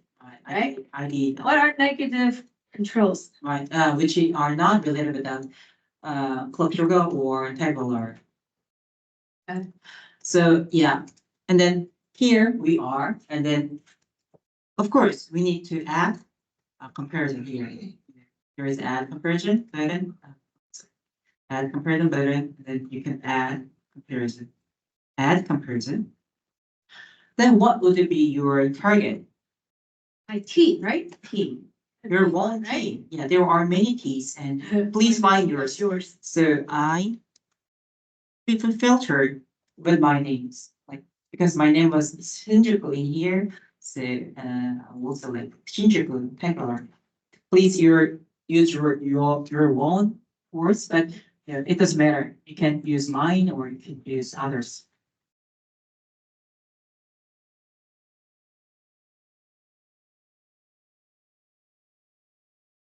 And The then first one you're picking is the target cohort. which is the Right. T. Right. And then the second one I'm picking is my comparator cohort, which is the Clopidogrel. Right? Words here. In this case, I can actually pick yours if I want to, right? Mine, you can pick one, pick mine, yeah, it doesn't matter, Okay, so you don't have to use yours, pick his. mine. His is perfect, so pick his. Or physical, or, yeah, yeah, SCU would be better. What you can do if you can't find it, can you click the little open button again? You can search up at the top. Yeah, right there. So type SC, what were we typing? SCYOU. Yeah, you can type up there SCYOU, and you'll find it. right, Okay? yeah, let me change this, with this, Copies of copies, are you sure? yeah, there is original one. Okay, sure. And you can add multiple outcomes at once. So here, I will add again SCYOU and acute myocardial infarction as an outcome, and then, Whoa, slow down. Stop right there. okay, So he added his outcome. So hit the little big add outcome button and pick the one he has right there. Again, you can search at the top, type SCU, and you'll find his. So what he's trying to do in this study is, I am saying I'm comparing that drug to that drug for that outcome. so you can see how we can combine these building blocks, like, you can theoretically, you can, you can compare Ticagrelor versus, acute myocardial infarction as a, with the outcome of the Clopidogrel. It's possible, theoretically, it's kind of building blocks. Theoretically, yeah, I could, but I wouldn't. Right? Medically makes no sense. I wouldn't, Medically makes no sense, fine. right? So, yeah. This is the one, first outcome, and then I'd like to add one more outcome. Please add one more outcome here. Add outcome, and then SCU, CYOU, and then dry bleeding here. So P versus C and multiple outcomes. I did You're have, trying to say people who took drug T compared to people who took drug Clopidogrel, which one of them has a higher chance of getting acute MI? Or which one of them has a higher chance of getting GI bleeding? right, the two different outcomes, and then I- actually in the actual my study, I had 12 outcomes. But it's very easy to just add outcomes here. Right. And then you need to choose negative control outcomes. Fortunately, But always have to choose negative. always, we want you to conduct best practice for the rigorous practice for your. I won't ask the epi question why. So, good. So, yeah. You need to select choose your negative control outcomes for this. And you have to be very cautious that you have to exclude the covariance of Ticagrelor or Clopidogrel itself. This machine will build the PS model, propensity score model, based on every available covariance, which include Ticagrelor or Clopidogrel. So, but Ticagrelor and Clopidogrel is just itself as very determine the PS. So if you have to exclude Ticagrelor and Clopidogrel in the covariance, you will not, match this pairs. You cannot match this between the two groups. Right? Always safe. Make sure that. Yeah.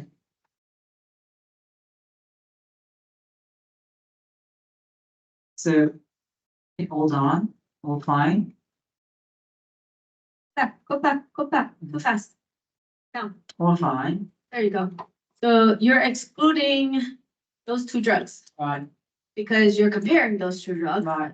So I want to not include those two drugs In the my- matching. as a covariance. In the for PS, propensity score matching, you cannot match these two covariates. Got it. You know, because all T have Ticagrelor, all C have, Clopidogrel. Everybody did everything he did? Everybody good? Okay, great. Good. Maybe I'm a really great teacher or, You're a great teacher. Keep going. okay, let's go. So, I will make some first analysis. Once again, I made a 144 analysis for the single comparison. And then, I want to show how I can make it.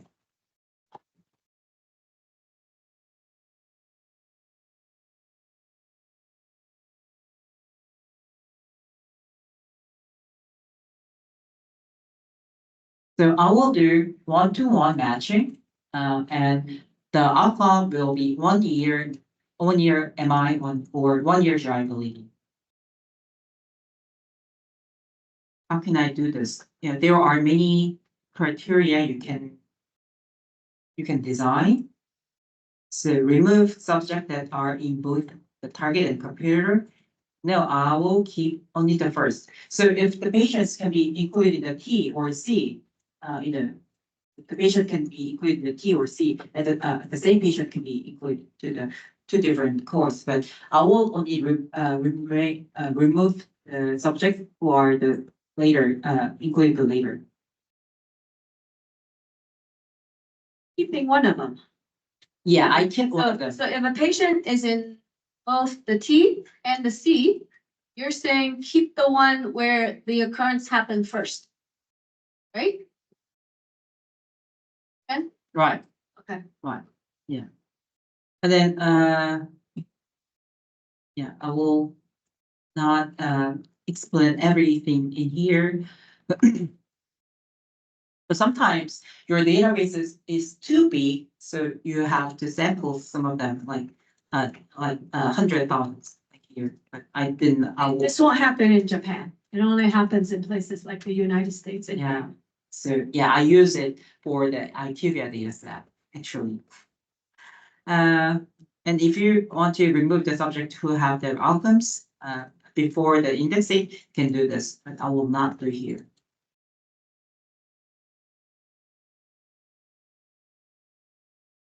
There are many definitions here. So if you have any questions, you can ask me during the time break. Once again, I'd like to exclude the covariates from the case model, the T or C here. And then the most important part is the time and risk. How we define the outcome course, but when it should be observed. Here, I use my primary outcome was 1 year needs, 1 year. So from the start of the course, it will last. We will find the outcomes until the 1 year after from the court start date, not end date. Please keep in mind that our end date, of course, is the end of the drug exposure. So I will change that from 1 day from court date to 1 year from court start date. This is my primary outcome, the 1 year needs.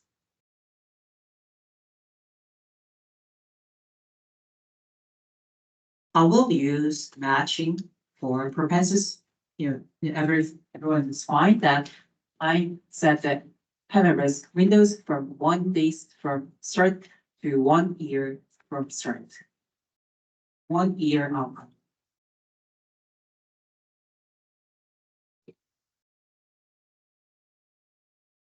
Okay. Thank you. One day starting to hear this.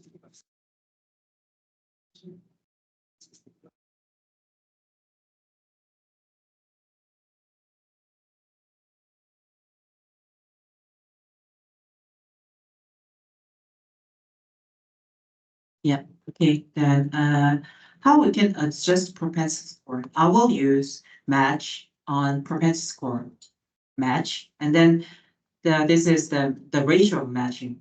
If you set 0, it means variable ratio matching, but you can allow that like the maximum match. But here, because I will do the one-to-one matching, I will set this number to 1. If you set this 4, then it means 1-to-4 matching.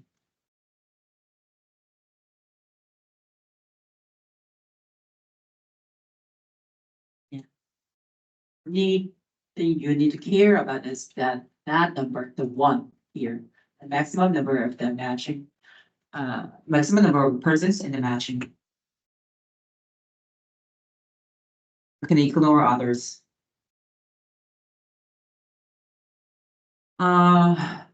It's somewhat tricky, but you can condition on the PS strata. You can condition on the strata of PS, but here, because I use one-to-one matching, I will not condition on the strata on PS. Just memorize it. If you go to the one-to-one matching, you do not need to condition on the strata PS model. All set. You design one study, one-to-one matching to find the 1 year needs, a 1 year outcome.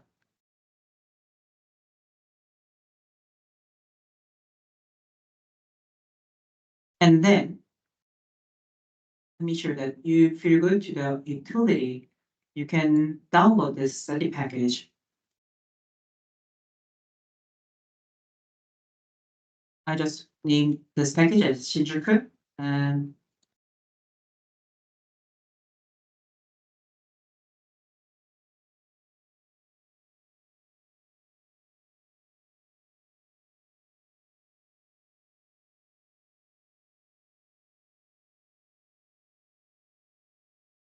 yeah, you don't need to download this just like me.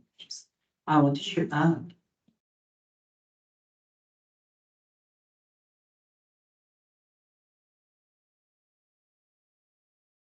If you go to the this GIF file, then you can see that you can see the whole. This is a whole R package. You can execute. So this is an R package you can execute, and this is an R package which is similar to in my GitHub. Like here, this is an R package I too. So this analyze generate an R package for you to execute. Oh, thank you.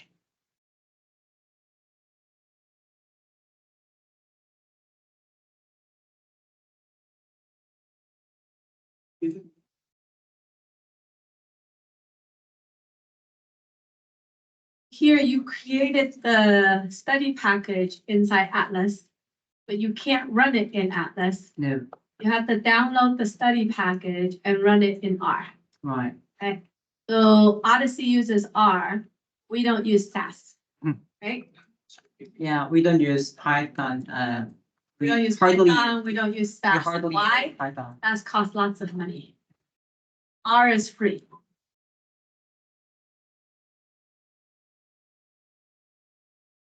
But once again, I developed 144 analysis for a single outcome. How was it possible? I can copy this analysis. I can, once again, in the estimation tab, in the main page of your estimation, then you can copy this analysis.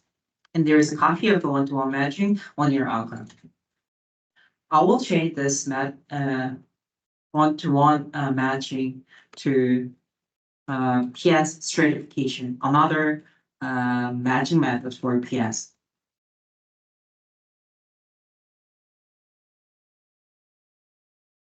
So the really good thing about Atlas is you can create one kind of like your baseline. Right, Then you can make copies of it and change parameters. right. You don't have to rebuild the whole thing from scratch. Yeah. Right? I have a question.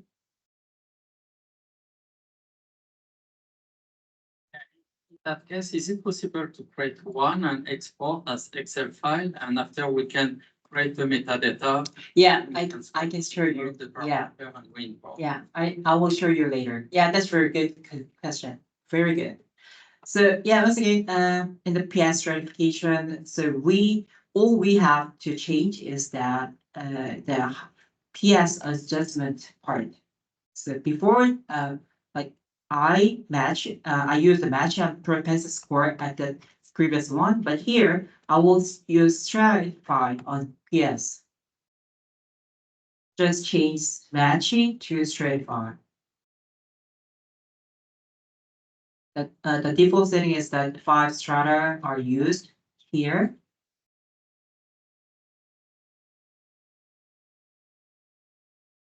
And just, you need to memorize it. Yeah, you have to condition on strata in this, but yeah, all you need to do is just change it from matching to stratify. Then you made another analysis. I will make another analysis that, once again, I copied the one-to-one PS matching 1 year outcome. I copy this, copy of one-to-one PS matching of that 1 year outcome. And they go through to change that.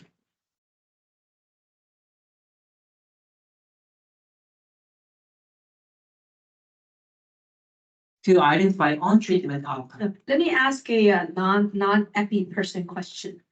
Why so many different analysis settings? You guys understand, I don't understand. Because it shows how rigorous your results are. So, if the results are consistent over different statistical plan analysis, then it means that it's very rigorous, robust. So previously I showed that, one of my results was that this is the distribution of the risk estimates. And you can see that, my primary analysis setting was, was 1 year one-to-one matching, and the other, like, 100 of results. We use different time windows, different analysis, different outcomes, and we found that it is very consistently distributed in the normal distribution format. This is to take into account like anomalies, right? So you want to make sure that if we say, hey, this causes a particular risk, we're 99.9% sure, because we've looked at all the different types of ways to look at in the study itself. Right. Okay. And you can easily do this. And then so it's on treatment outcomes. In here, you will change time at risk. Time at risk. Before that, 1 year outcome was defined as 1 day from court start to 1 day from court start to 1 year from court start. 300 days from court start. But now I will set this at the end of the court date. So remember that our court exit was the discontinuation of the draw. So it means that we will investigate the outcomes while exposure during the exposure to that draw. So this is once again the definition of the on-treatment events, means that the events during the exposure to that draw. That's why we define the boards to,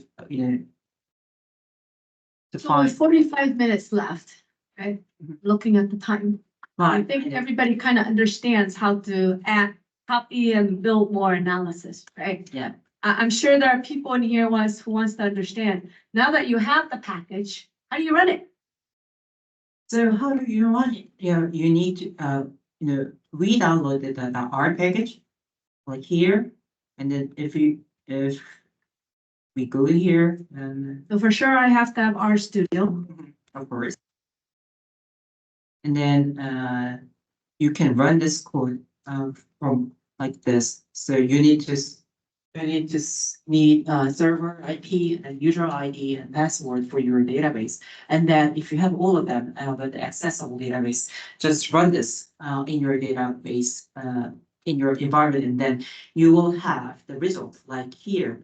So So Odyssey, when you download the package from the Atlas environment, it creates an R package for you. I open up an R, and all I have to do is change the connection strings to where my database is, right? Where my OMAP database is. And then I can hit the run button. As simple as that. yeah, if you have a ID and password, then you can just execute run this code. Right, and then later there is a launch evidence explorer, and let me show you how it looks like. The original my study. You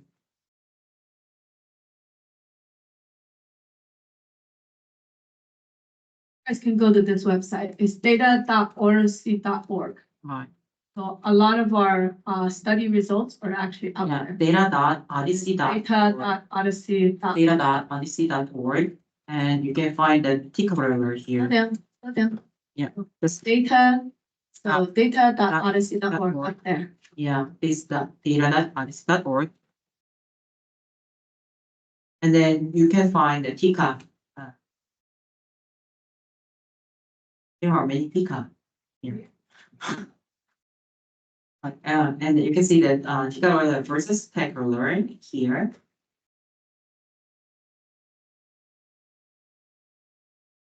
So if you use the search feature in Wow. Control F, Yeah, right. you'll find look for the one that he has right there. Right. So this is the actual outcome, the actual results from my study. So I used 3 databases from Korea, IQVIA, and Optum HR, and then there is a aggregated analysis using meta-analysis. So the earlier question during the day about, hey, all these databases are in OMAP. Can I use them? Right? Well, in this example, he did an Odyssey study. So those folks on that side volunteered to allow him to use his data to run this. And as you can see, the only thing you see are results. You don't get access to the data, right? So what happened is he created that package, sent it over to somebody else, like in that case, IQVIA.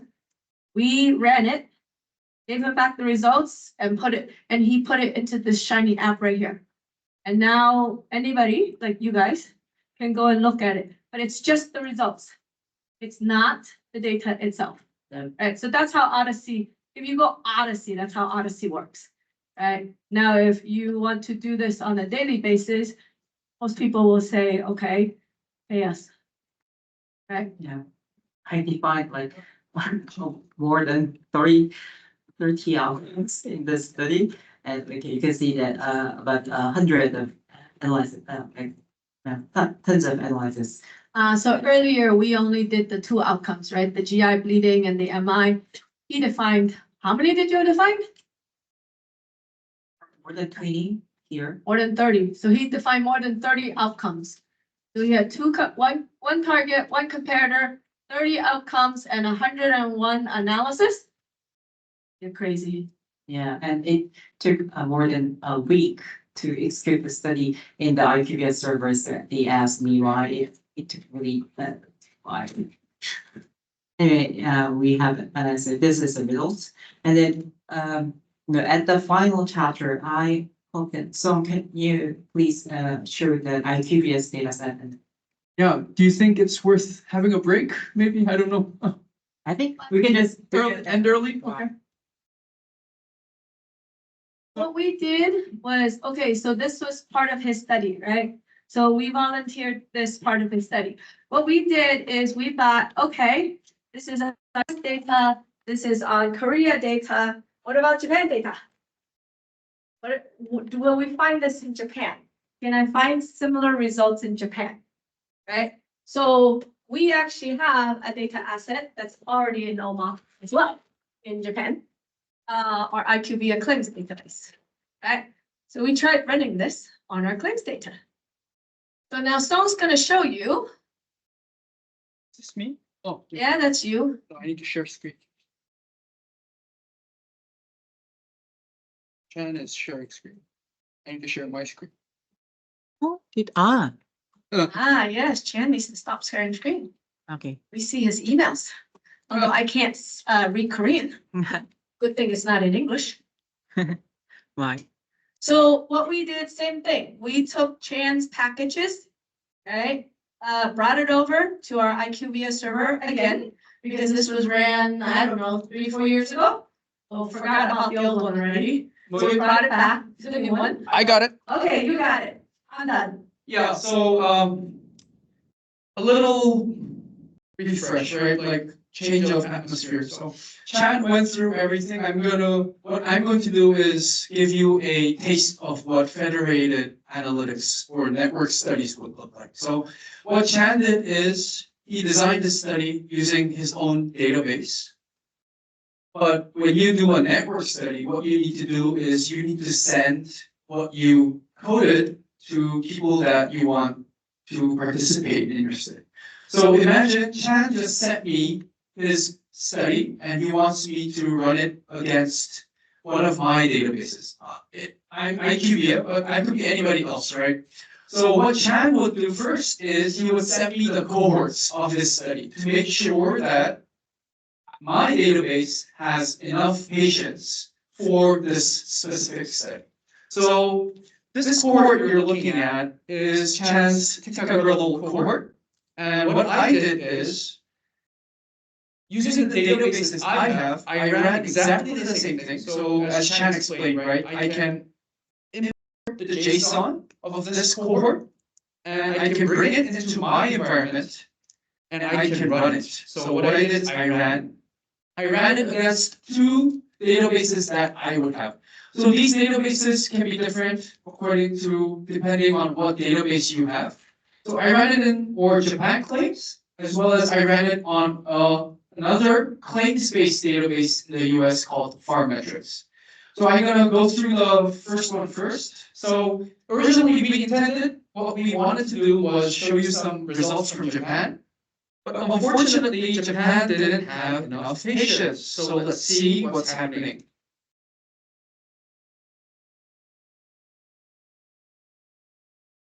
So in the initial entry event, I think Chan said these people need to have Ticagrelor, right? So what this results are telling us is there is only 3 people with the Ticagrelor drug record of the initial event in our Japan claims.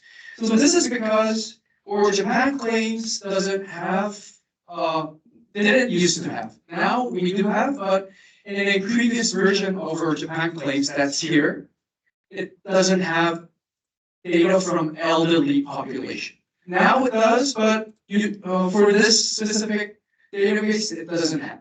So ACS is commonly observed in the elderly population, correct? Yes. So what we're seeing in the database is not a surprise. It's just your data, my data right now, doesn't have the suitable population for the study. So what I'm going to do is I'm going to try it in another database that has an elderly population and also more prescriptions of the drug that we want to look at. So let's look at Pharmetrics, right? So if we, instead of the Japan claims one, let's look at Pharmetrics.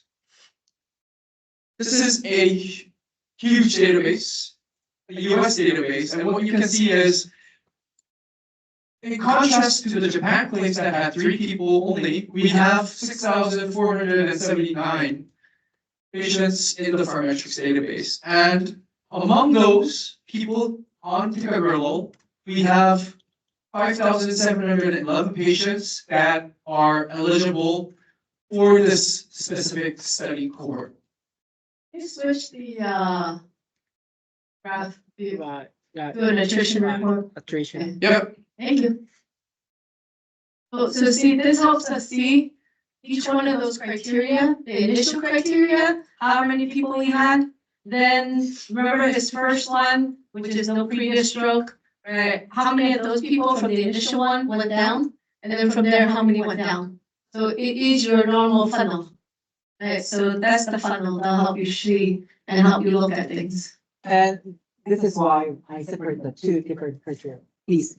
So this is why I separate the two criteria and the inclusion to make sure that, in our definition, the limiting, restricting initial events does not, represent the attrition of people. I do not want to see how many patients were excluded because they do have ACS or because they do have the Ticagrelor, because they are the starting point of this course. So I just let them in the restricting each events, and then I made an included criteria and below to see how many people were excluded from the each criteria.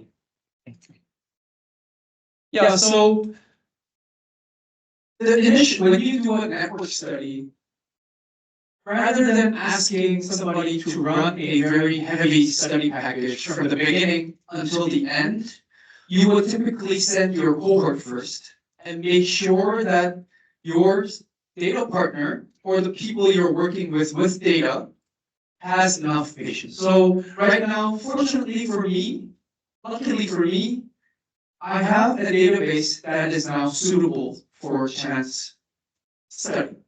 So not the Japan claims, but yes, for the parametrics database, yes, we have patients. So now what would IQVIA with a suitable database now need to do? So what we will do is Chan will send us the R package that we just created to IQVIA, and IQVIA will now run that R package inside our environment against this parametrics database. And like Chan showed you in the data.odyssey.org, we will be generating the exact same results using the parametrics database. So prepared for today, we actually ran this in advance so that we can show you how the results look like in the parametrics databases. So in the original study, it was the IQVIA hospital database. What we've done today is we took that exact same study package and we've rerun it on our parametrics database to generate the exact same results. So the power of Odyssey is here. Everything is out there. You can reuse that to generate study results in any database that you want to, as long as you have the suitable study population. So, Chan, you wanna run through the results here, maybe? Yeah. So Sharon, what was the study originally done? Oh, where? When? 3 years ago? 4 years ago? Oh, yeah, it's 2019, like 4 years ago. So 2019, you did the original study. Today, we took the same package and ran it again. Yeah, and just because after the revision during the revision cycle, I have to re-execute the sub package. It's across the 3 databases, and I can get the very exactly same course and very exactly same results for the 3 databases. So yeah, this is a very similar version of my studies, but I do believe that you can publish this study result to the journals. We use very strong protocol, even though there are only 6 different analyses here, like one-to-one matching, PSS stratification, on treatment, and the blame rules. But most study use like up to 6 different analyses. So, and then here, you can see the attrition, the power, the how many people were here, and then you can see the attrition, and then you can see the baseline case rate, which is automatically generated here. So usually when we conduct a study, then IQVIA would let me see this result first, and then they decide whether to export the entire result to me or not. I can see And then you can see the percutaneous score model, the score distribution, and the balance. Like here, we match more than 10,000 variables, and all are matched. Very good. So all the standard difference of mean of more than 10,000 variable here does not exceed 0.1, which is really good balance between the two groups. We can see the systematic errors using 61 data control outcomes. And we can see the survival curves. Once again, I can make it this package within 3 hours, and then we can publish this result to the journals. Like That's because you're Superman. but anyone can do this, In 3 hours? like 3 Only days. Chan can do it in 3 hours. Yeah, but I'm very slow writer, so I cannot publish many papers. But I hope you to involve this as network studies more and more, and then you can publish your studies by using as network as well. So you can see that whether the Ticagrelor is increase the risk of the dry bleeding compared with the Clopidogrel. You can see that in the one-to-one matching in the ITT method, 1 year dry bleeding events was not different between the two groups, even though there was difference in the risk in the on-treatment setting. Anybody got any questions? So yeah, For those that are the data scientists and the. this is the final chapter and final chapter of today's tutorial. I do know that it's very tough and very hard, but you did a really good job.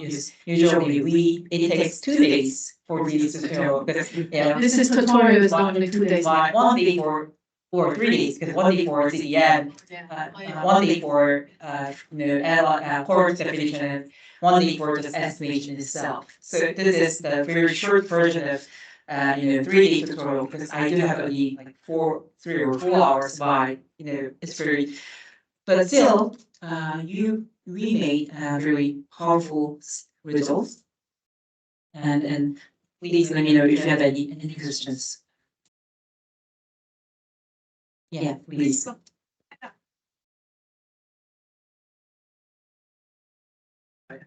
Might have missed, but when did you choose coronavirus to use in the propensity score? Okay, so that's really great questions, because I did not have enough time, so I did not review, I did not cover which covariate we are using for propensity score model. Basically, we are using all available covariates. So I mean, the all available covariates means that all available ICD codes, or all available medication codes, procedure codes, or device within your database. So it can be one single code, which one will be on the screen. So there are like devices just condition group like during the 1 day 1 year previous 1 year prior to the index date, that is it include all the diagnosis code. Like you would have like thousands of diagnosis code in your database. That's why we have overall we have more than 10,000 variables in the PS match, and it worked. Yeah, and there is a genius in IDC networks who invented some method for this, and yeah, he made it. He is a genius. Fine, yeah, so we can mention.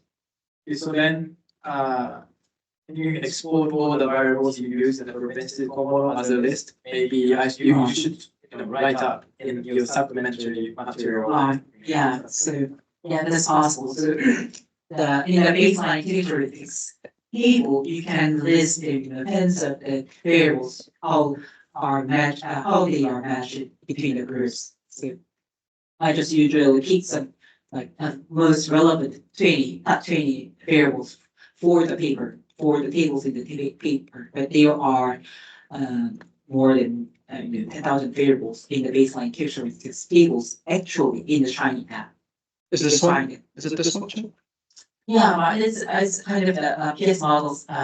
This is the weight of the PS models for each variables. Was determining variable here was the design. And this is the tables of the baseline teacher tips. Table one. Yeah, we call it table one. Oh, You can add more, your own, relevant variables from the, 10,000 variables in this table. So what this table is telling you is before matching and after matching, how different are the groups? And after the propensity score matching that Chan just explained, the difference between the groups, the standard mean difference, I think, is less than 0.1. And most of them are even lower than 0.1, 0.0 something.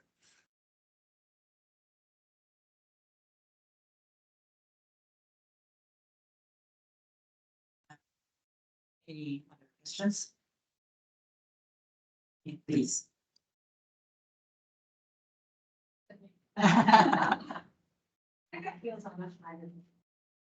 Okay, so this is a general question. So, in oncology area, so the regimen is cyclic and complicated and periodic. So is it easy to express the regimen in the drug exposure? So today we are setting. There are some options. We do have oncology worker in our center, and they do have very similar, challenges during their own study. So there is some modality to capture the resonance, and we made some progress to capture the resonance from the data from the just database from EHR play database. Going to add something on this.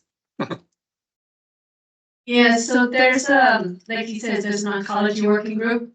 We've actually created a bunch of algorithms to create proper regimens when the data doesn't tell you, because the data doesn't always tell you whether or not it's a regimen, right? So a few years ago, I can't remember how many years, a pharma company invested in Odyssey to build out that algorithm to develop the right regimens, right?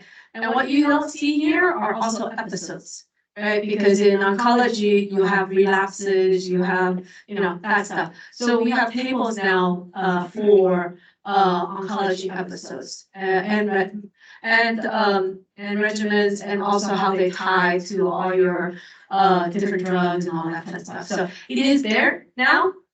I'm not an oncologist, nor am I told you, I'm not a specialist in that area. But there is an oncology working group. If you want to know more, we can talk to them. And in vocabulary, we incorporate some regimen vocabulary into AMAP vocabulary too. So you can identify some kind of resonance in the, as a case, just resonance in the drugs, like full false resonance, which include the of you something like that, and it can be captured by the resident itself in the drug exposure. If you identify that those drug groups into, and then you map them into the almost certain vocabulary as a resident. Thank you so much.